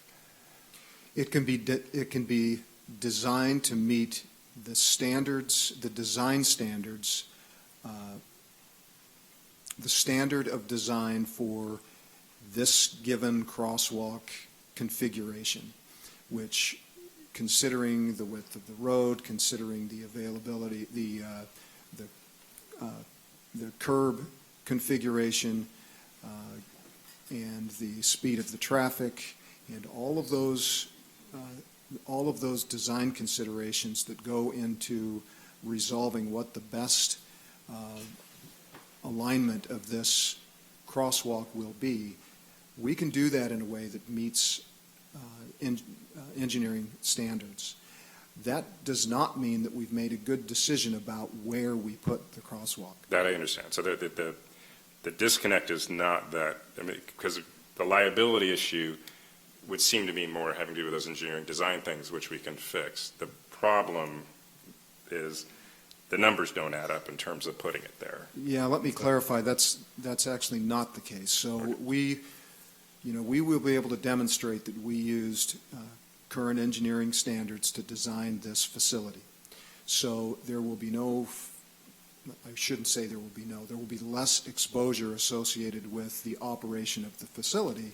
The exposure that will come at the decision of where to put the facility, of whether it belongs in that location, and that analysis is done using that manual of uniform traffic control devices. And it will come because we will be arresting traffic on this section of Lakeway that's traveling at a speed that's in excess of what the national standard recognizes as most appropriate, and it will be doing it operating too few crossings so that drivers going up and down Lakeway will be less, and I'm using this term loosely, less accustomed to that facility operating. That and a couple of other things that are also related. But the long and the short of it, it's the location that's at question in terms of liability. Mr. Brown. And Mr. Donovan, forgive me if I wasn't clear in my concerns, but my concerns are exactly the ones that Dr. Hutchings has expressed. I'm confident they can come up with a design that is consistent with what is expected for that type of crosswalk. But my concern is that the nature of the road there doesn't allow for safe placement for it anywhere in that segment because of the curves and the sight lines. Ms. Brenner. Well, actually, the sight distance at that particular, at Parkstone is incredibly good. They gave us 3 sites that they explored, and I went to all 3 sites. The other 2 are on curves, yes, but the Parkstone one isn't.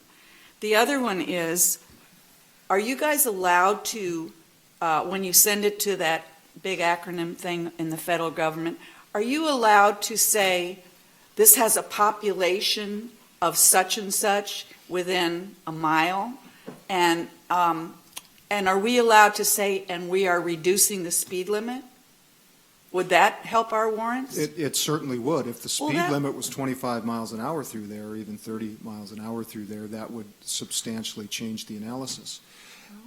Before you go down that path, though, let me suggest that the alternative that Public Works suggested back in September when we were contemplating the annual work plan was an opportunity for us to do a corridor study that would investigate those kinds of alternatives, that would come up with a couple of best scenarios for improving the corridor for all of the users. That includes WTA, that includes the mailman, that includes the cyclists that use that section of Lakeway, that includes the drivers and the pedestrians as well. And instead of doing that, the council chose for us to move forward on design and installation of this at one location, either Parkstone or Oriental. Thank you, Tyler.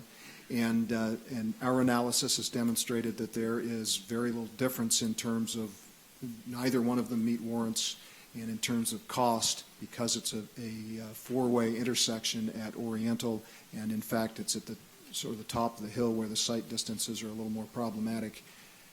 Parkstone, of the two, turns out to be far less expensive, and in the long run, whether it's the best placement or not, I can't say. We'll let time figure that out. Mr. Brown. I wasn't done. Well, I just want to respond to what he said to my you wanna question. follow up? Yeah. Please follow up, Ms. Brown. We're not experts. For me, I'm just like using what I think is common sense. I mean, it may not be, but I'm thinking it is. It just seems like when there were ways to make it be better to send it into the feds, those things needed to come to us, whether it meant, and I hear you want to do your long corridor study, which is going to take, years? We know that, 6 years or something, or maybe more, and then more time after that to get things going.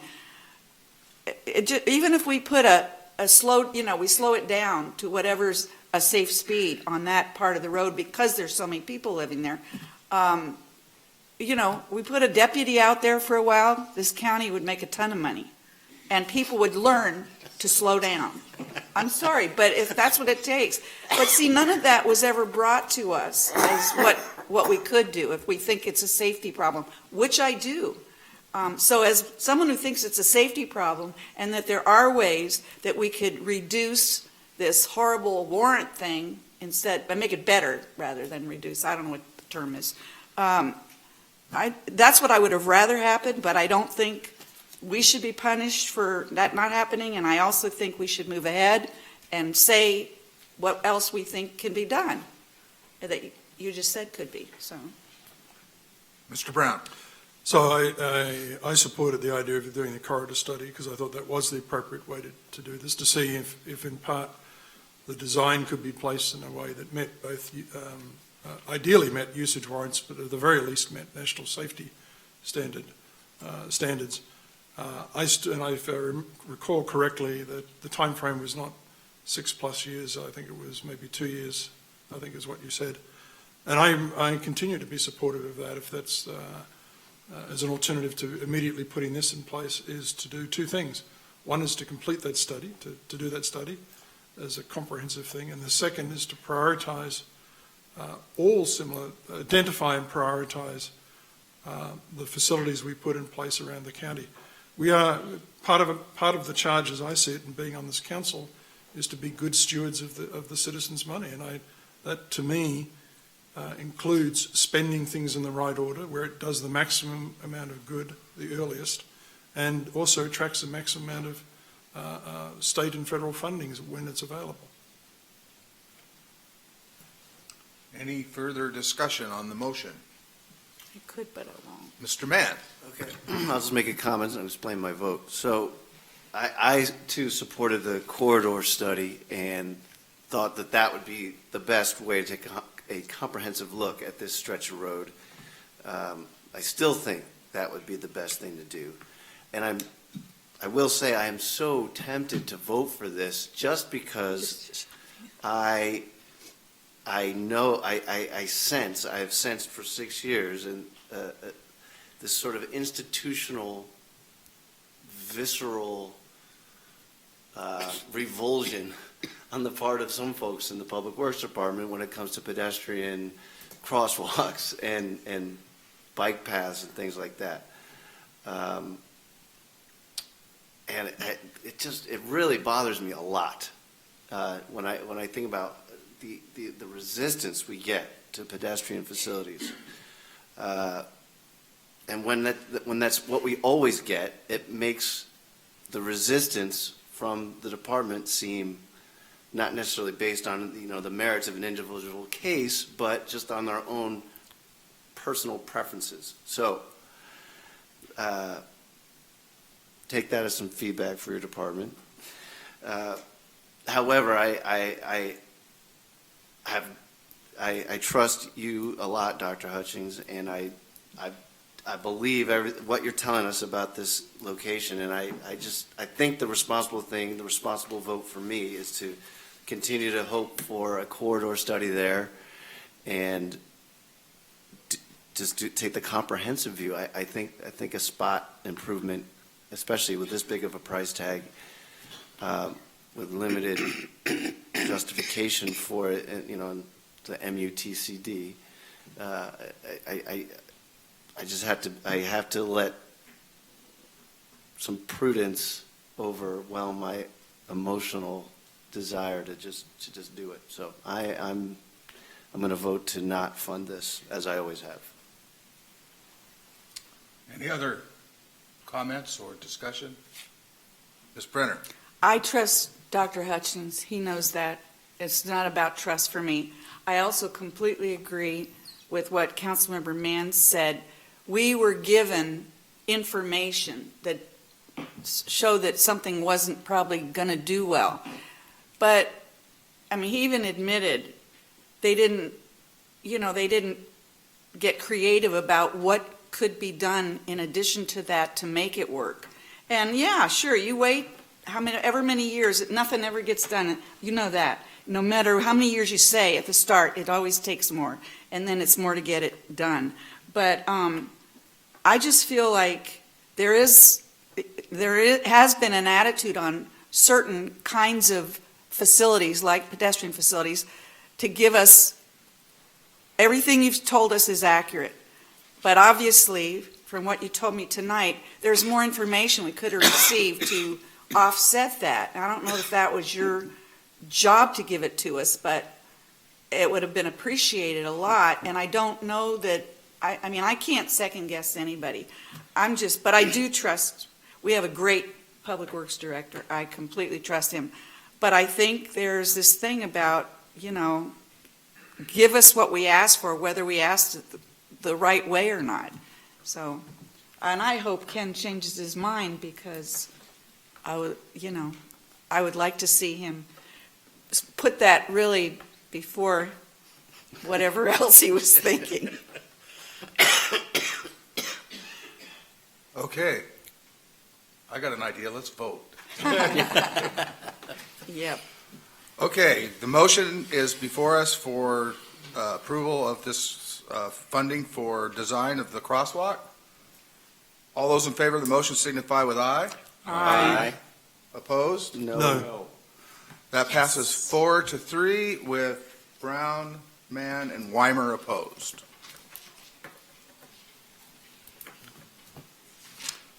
Thank you. Mr. Chair, there is nothing further from Finance. Okay, thank you. We'll move on to planning and development. Yes, we had a couple things in there. One was a resolution adopting a statement of incarceration prevention, criminal justice, and jail planning principles for Whatcom County's criminal justice and behavioral health systems.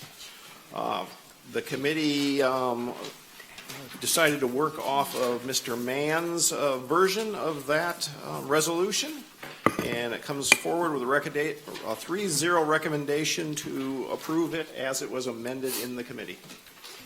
That's the orange version? Yeah, one of That red is the or orange substitute version. that one. Yeah. Yep. It has the statement of principles that was drafted by Mr. Mann, and the actual resolution cover part of it came from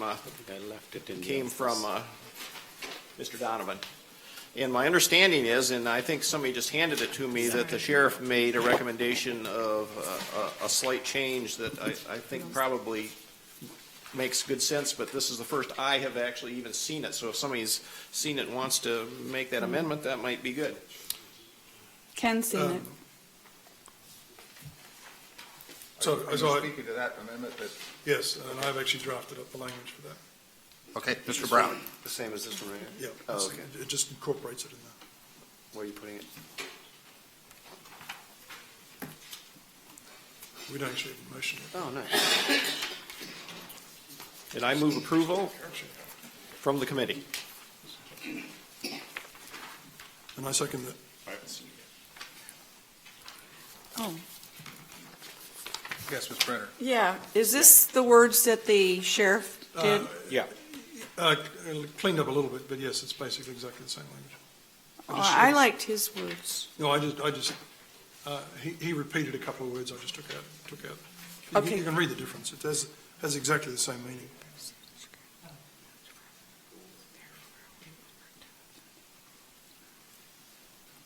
Oh, Yes. My Did you see question it, would Bill? be,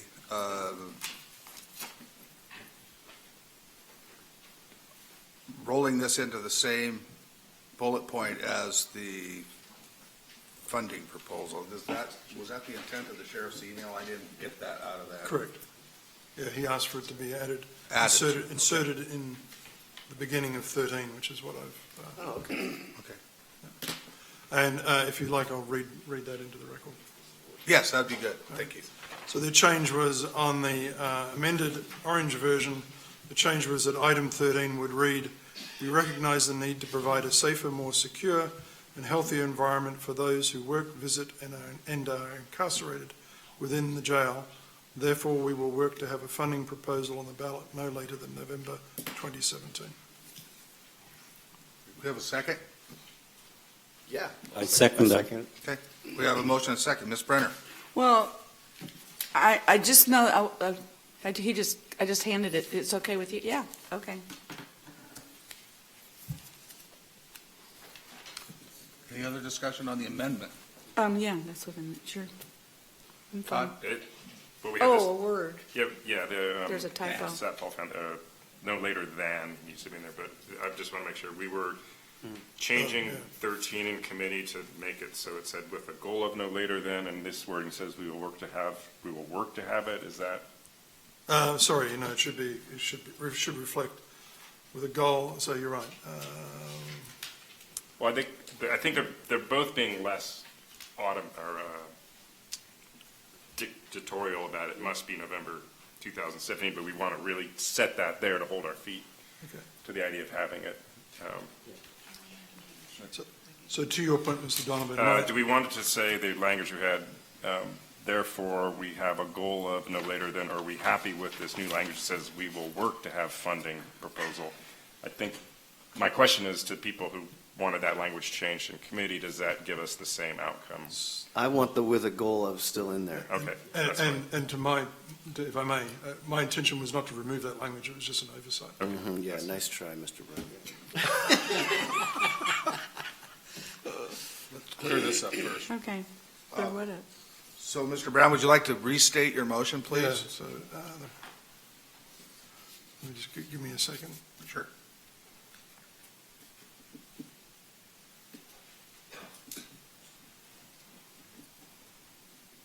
So would this remove it in the other place?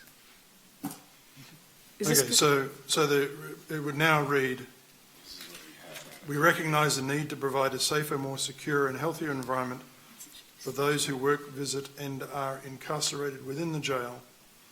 Therefore, we will work to have a funding proposal on the ballot with a goal of no later than November 2017.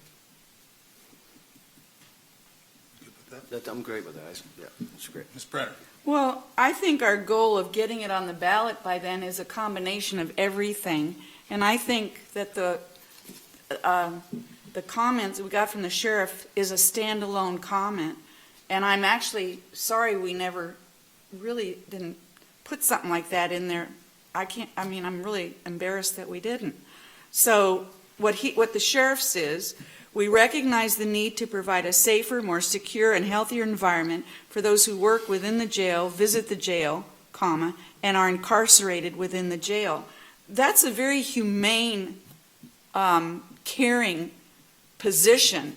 And it's one of the other, to me, it should stand alone. The other thing is to leave just leave 13 in without the thing about the time frame.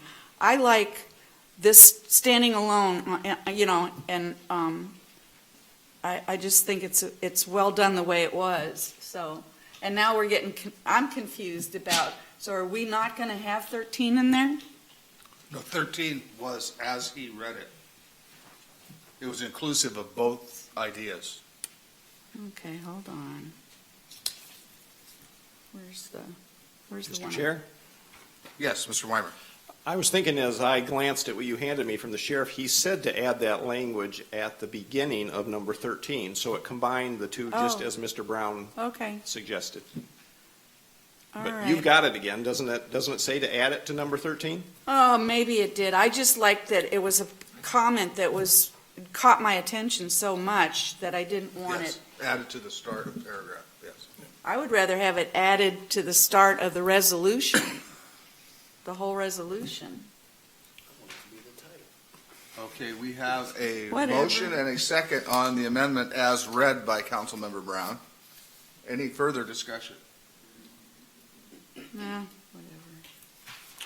All those in favor of the motion signify with aye. Aye. Opposed? That passes unanimously. That's great. Now we're back to the overall motion supporting the resolution. Mr. Chair, I don't remember hearing was it, would you get both, a motion and a second? Okay, I withdraw my concern. So any further discussion on the resolution itself? Oh, yeah. Just, Ms. Brenner?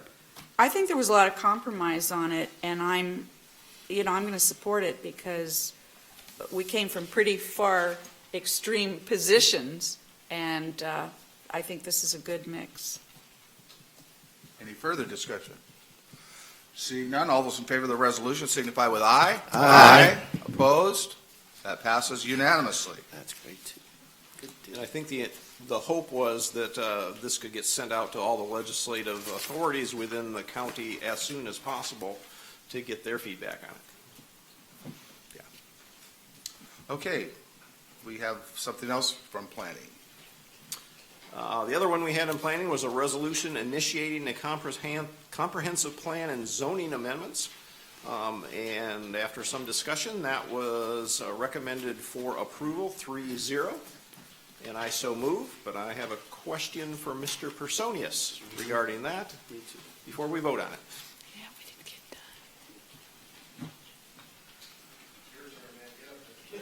get done. Well, you're supposed to move around a lot.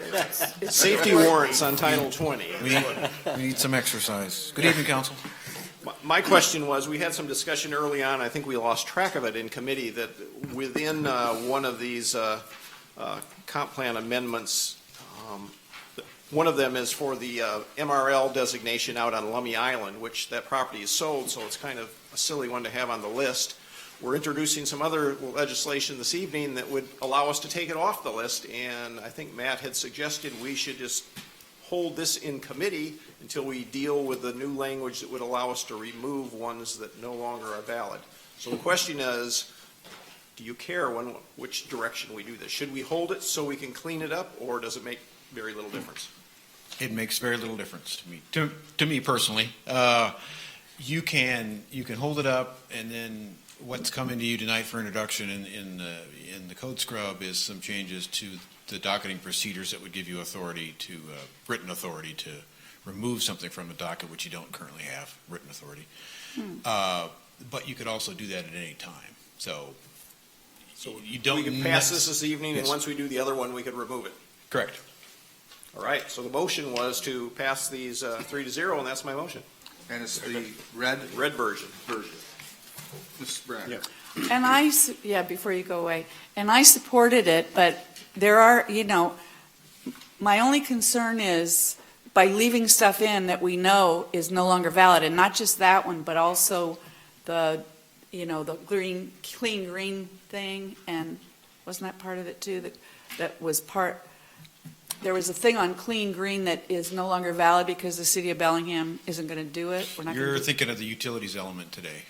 Maybe. Yeah, something else. Yeah. Okay, Yeah. so, Yeah. all right. Oh, God, so many things today. But there are some other things on there that are No sort longer of- apply. Right, but But it's not anything that we're going to get people in here talking to an issue that we're not even going to deal with anyway. I don't believe so. Okay. Okay, Mr. Mann. I want to ask a question about the dog kennels one. We had someone bring it up at open session. So what we're doing tonight is voting to basically put it on our work program for the next year or so, right? And discuss it, and at some point we'll vote on whether we like it or not. This is just a vote to put it into the hopper. So my question is, because the applicant paid the fees, we don't have any choice but to put it into the hopper, right? That's the way the code is currently written, yes. Okay, so more for your peace of mind, ma'am, just to know that the vote tonight is just to put it on our work plan, and I have no opinion on it as of now, because we're obligated to vote for it, so that's where it stands. Okay, any other discussion on the motion? Oh, Ms. Brenner. We're obligated to allow this to go through the process. We're not obligated to vote for it No, right, Yeah. vote for it tonight. tonight. You're just voting to docket it. Yeah. Any Does that other? count? 100 years. Gosh, I hope not. They already paid, so. Any other discussion on the motion to docket? Mr. Brown? Actually, I would like to know the answer to the question. How long is that likely to take to go through the process, Mr. Pasonis? See, look at all the exercise he's getting. I wish I was doing that. We would anticipate getting to it the second half of this year. Right now, the Planning Commission's booked through July into August with CAO, comp plan related things and other stormwater code things. So we would anticipate the second half of the year, probably the fall and the winter, before we get back to you guys, hopefully by the end of the year. Right, and so that would come back with us, with the recommendation whether to make the change or not. Right. Can I have a follow-up on that? Yes, Mr. So Sadoo. So what is the situation with that party right now, as they keep operating in meantime, or? That's my understanding. There is fines levied against them. So you guys are, or They- PDS is doing their process? Right. They As also they- have applied for a conditional use permit under another avenue of the code that the hearing examiner suggested to them, and they've applied for that. So that's ongoing. Plus, what's docketed tonight as a text amendment is also ongoing. Ms. Brenner? Well, maybe I'm wrong, but it's my understanding fines are being levied, but they're not being collected. That's my understanding. Yeah, so. Any further discussion? All those in favor of the resolution signify by aye. Aye. Opposed? That passes unanimously. Next is the resolution supporting solar industry jobs and economic development in Whatcom County. We heard a few speakers tonight speak of that, and I made sure there was a lot of material in the Move packet. approval. Second. We have a motion and a second. Discussion? Ms. Brenner? Thank you. You're welcome. To you. Yeah. Oh, Yeah, it's really exciting. Well, he did it. Any other discussion? All those in favor of the resolution signify with aye. Aye. Opposed? That passes unanimously. Next item is nomination and appointment to fill a vacancy on the Consolidated Drainage Improvement District Number 31 Board of Supervisors, and the applicant is Terry Lenson. Move approval. Second. Been moved and seconded. Any discussion? All those in favor of the appointment signify with aye. Aye. Opposed? That passes unanimously. Next is the executive appointments to boards, commissions, and committees, and requests confirmation of the county executive's appointment of Tony Freeland to the Whatcom County Appeals Board. I'll move approval, or move confirmation. Seconded. We have a motion and a second. Any discussion? Seeing none, all those in favor signify with aye. Aye. Opposed? That passes unanimously. Next is the request confirmation of the county executive's appointment of Lisa Brown and Paul Palat, as well as reappointments of Christopher Brown and Robert Wilson to the Whatcom County Veterans Advisory Board. I'll move confirmation. Second. Confirmation has been moved and seconded.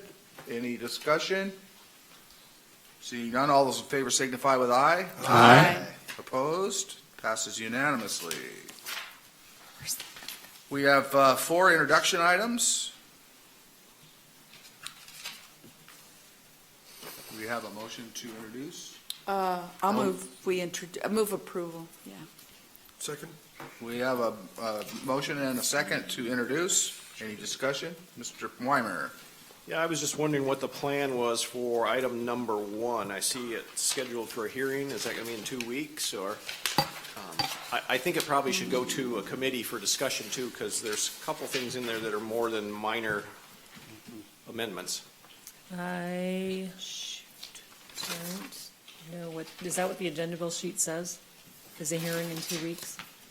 This is it says- various minor I amendments. thought that we. It says schedule for a hearing, but well, maybe it didn't even say that. I think it's one of those that went to the planning commission and comes to you with a recommendation.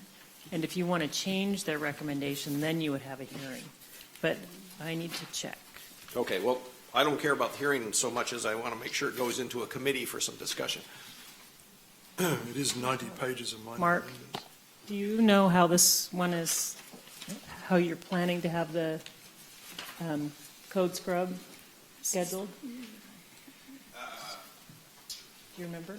We should definitely, I recommend the council has a hearing, because there are some changes staff suggested to some of the recommendations that the planning commission made. So there's a couple of alternatives in there. One in particular is on Point Roberts, and I think you got an email from John Lesau. This should have gotten one, I think, this week or late last week, supporting that alternative language that's in there about the height limit thing. So other than, I would just say yes, we should have you should definitely have a hearing on it. So. But his question was if we should have it in committee.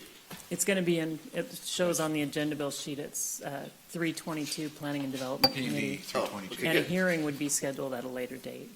Perfect. Okay. So we have any more discussion on the introduction items? Seeing none, all those in favor signify with aye. Aye. Opposed? That passes unanimously. Other items, I have 2 items I want to bring up with regard to the public process with the comprehensive plan. And we kind of touched on these throughout the day, and some of our speakers tonight touched on one of them anyway. And what we had wanted to do is allow a little more public input on both in our committee meetings and in the evening. So what I am proposing is, number 1, I would move to allow up to 10 minutes of public comment at the beginning of each committee of the whole meeting, at which there will be a discussion and preliminary council direction on the various chapters of the comprehensive plan. That's your motion? Mhm. Second? Okay. Ms. Brenner? Friendly amendment, 15 minutes or less. We started with 15, and I kind of wanted to go with 10. Well, it didn't, we did it, how about 2 minutes per person? What if That there's 90 50 people? what? What if there's 50 people? Oh, boy. I think it's important to, when you get, people got real flustered when they had like 90 seconds. So I don't, they don't even like when we give them 3 minutes, but I just think when people come and want to, this is supposed to be for the public, not just for our convenience. And I would rather have it with the allowance for a little bit longer.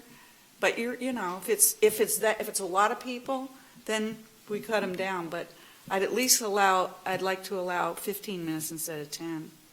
Any other discussion on that subject? Mr. Mann? I agree with Ms. Brennan. Okay. Mr. Weimer? I guess I'd like to hear the whole proposal, because I agree with 10 or 15 minutes, but I'd like to know if we're going to do evening things too, because there's a lot of people that have to work and they can't attend meetings at 10 o'clock in the morning. Yeah, the second motion that I'll be making will be to schedule public hearings on individual chapters of the comprehensive plan over the next 2 months, beginning with chapters 1 and 4 on March 22nd. So we would go along and we do one chapter or two if they're shorter, and have kind of smaller public hearings on smaller sections, and then a big one at the end. If people try to talk about something that's not in those sections, or Correct. He's got the Very hand. specific. okay. You're going to have to be, I'll get a bigger gavel. Yeah? Bigger gavel. I'll Not so pound close to him. your phone, though. Okay, Ms. Brenner, I will accept your friendly amendment for 15 minutes, Up to that, yeah. up to, yeah. Any other discussion on the motion? Seeing none, all those in favor signify with aye. Aye. Opposed? Passes unanimously. Second motion is move to schedule public hearings on individual chapters of the comprehensive plan over the next 2 months, beginning with chapters 1 and 4 on March 22nd. Approval? Second. So I moved it. Oh, Yep. so they say. You confused me. Okay, it's been moved and seconded. Ms. Brenner? I just have a question for our staff and for the administrative staff. Is that going to cause any problems if it's in the evening? I mean, it's up, we'll go forever if we need to, but I know that the daytime stuff is getting pretty cramped, and I just want to make sure we're okay for the evening. Okay. Any other discussion? Seeing none, all those in favor signify with aye. Aye. Opposed?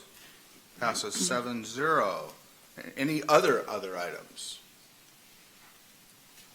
Oh, I lost the page. Is about Public Works, something we did in Oh, Public yeah, Works? you did have public goods. We can go to other committee reports, yeah. Okay, you want to wait for that? Is that Okay. now? Okay. We'll do it now. I'm going to have Jill read the motion we made. She wrote it down perfectly, and I had it, and I lost it. The motion is to send a letter of support for state funding for a safe pedestrian walkway and crosswalk in the Columbia Valley area to the 40th and 42nd District legislators. Was that the motion? And then I think Why do I somebody think told it was- Forrest to write. Right, that's the one for Ed, and yes. Our policy analyst, Forrest, is going to write the letter in working with appropriate staff. Yes? I hope I said it right.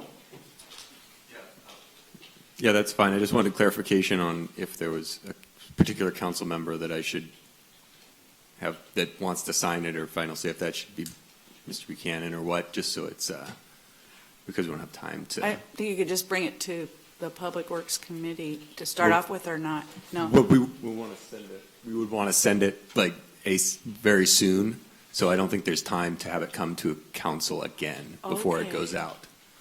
Okay, so why are you mentioning one of us then? Because it's from council, so I'm just assuming I will work Normally the chair signs. with the chair to have him okay do the it. letter and sign it, and it won't, I just want to be clear that it will not come back to council That's prior fine to with that me. happening. That's really fine. I'll be in Okay. tomorrow morning too, by the way, so if you have it done by then, I'll sign it. Yeah, all just night. work overnight. What the heck? Okay. So that's the motion, the recommendation, and it came out of committee 3-0. Okay. So we have a motion. I can't possibly remember everything you just said, so Jill, you want us to repeat it? She did a good job. The motion is for Mr. Longman to write a letter on behalf of the council for the chair to sign to send a letter of support for state funding for a safe pedestrian walkway and crosswalk in the Columbia Valley area to the 40th and 42nd District legislators. any discussion? Seeing none, all those in favor signify with aye. Aye. Opposed? Passes unanimously. Any other committee reports? How about natural resources? Yeah, we had a presentation this morning on the draft 2016 Stormwater Management Program, and it was just a presentation. It is posted on the Public Works website, and they are accepting public comments on that between now and March 22nd. So people that are interested in stormwater can review it and send comments to Public Works. Okay. That covers all the committees. Any other items from council members? Business? Other business? Okay. What about council member updates? Nothing. Nothing to report. Nothing from me. Nothing. No. Okay. Seeing no more business before the council,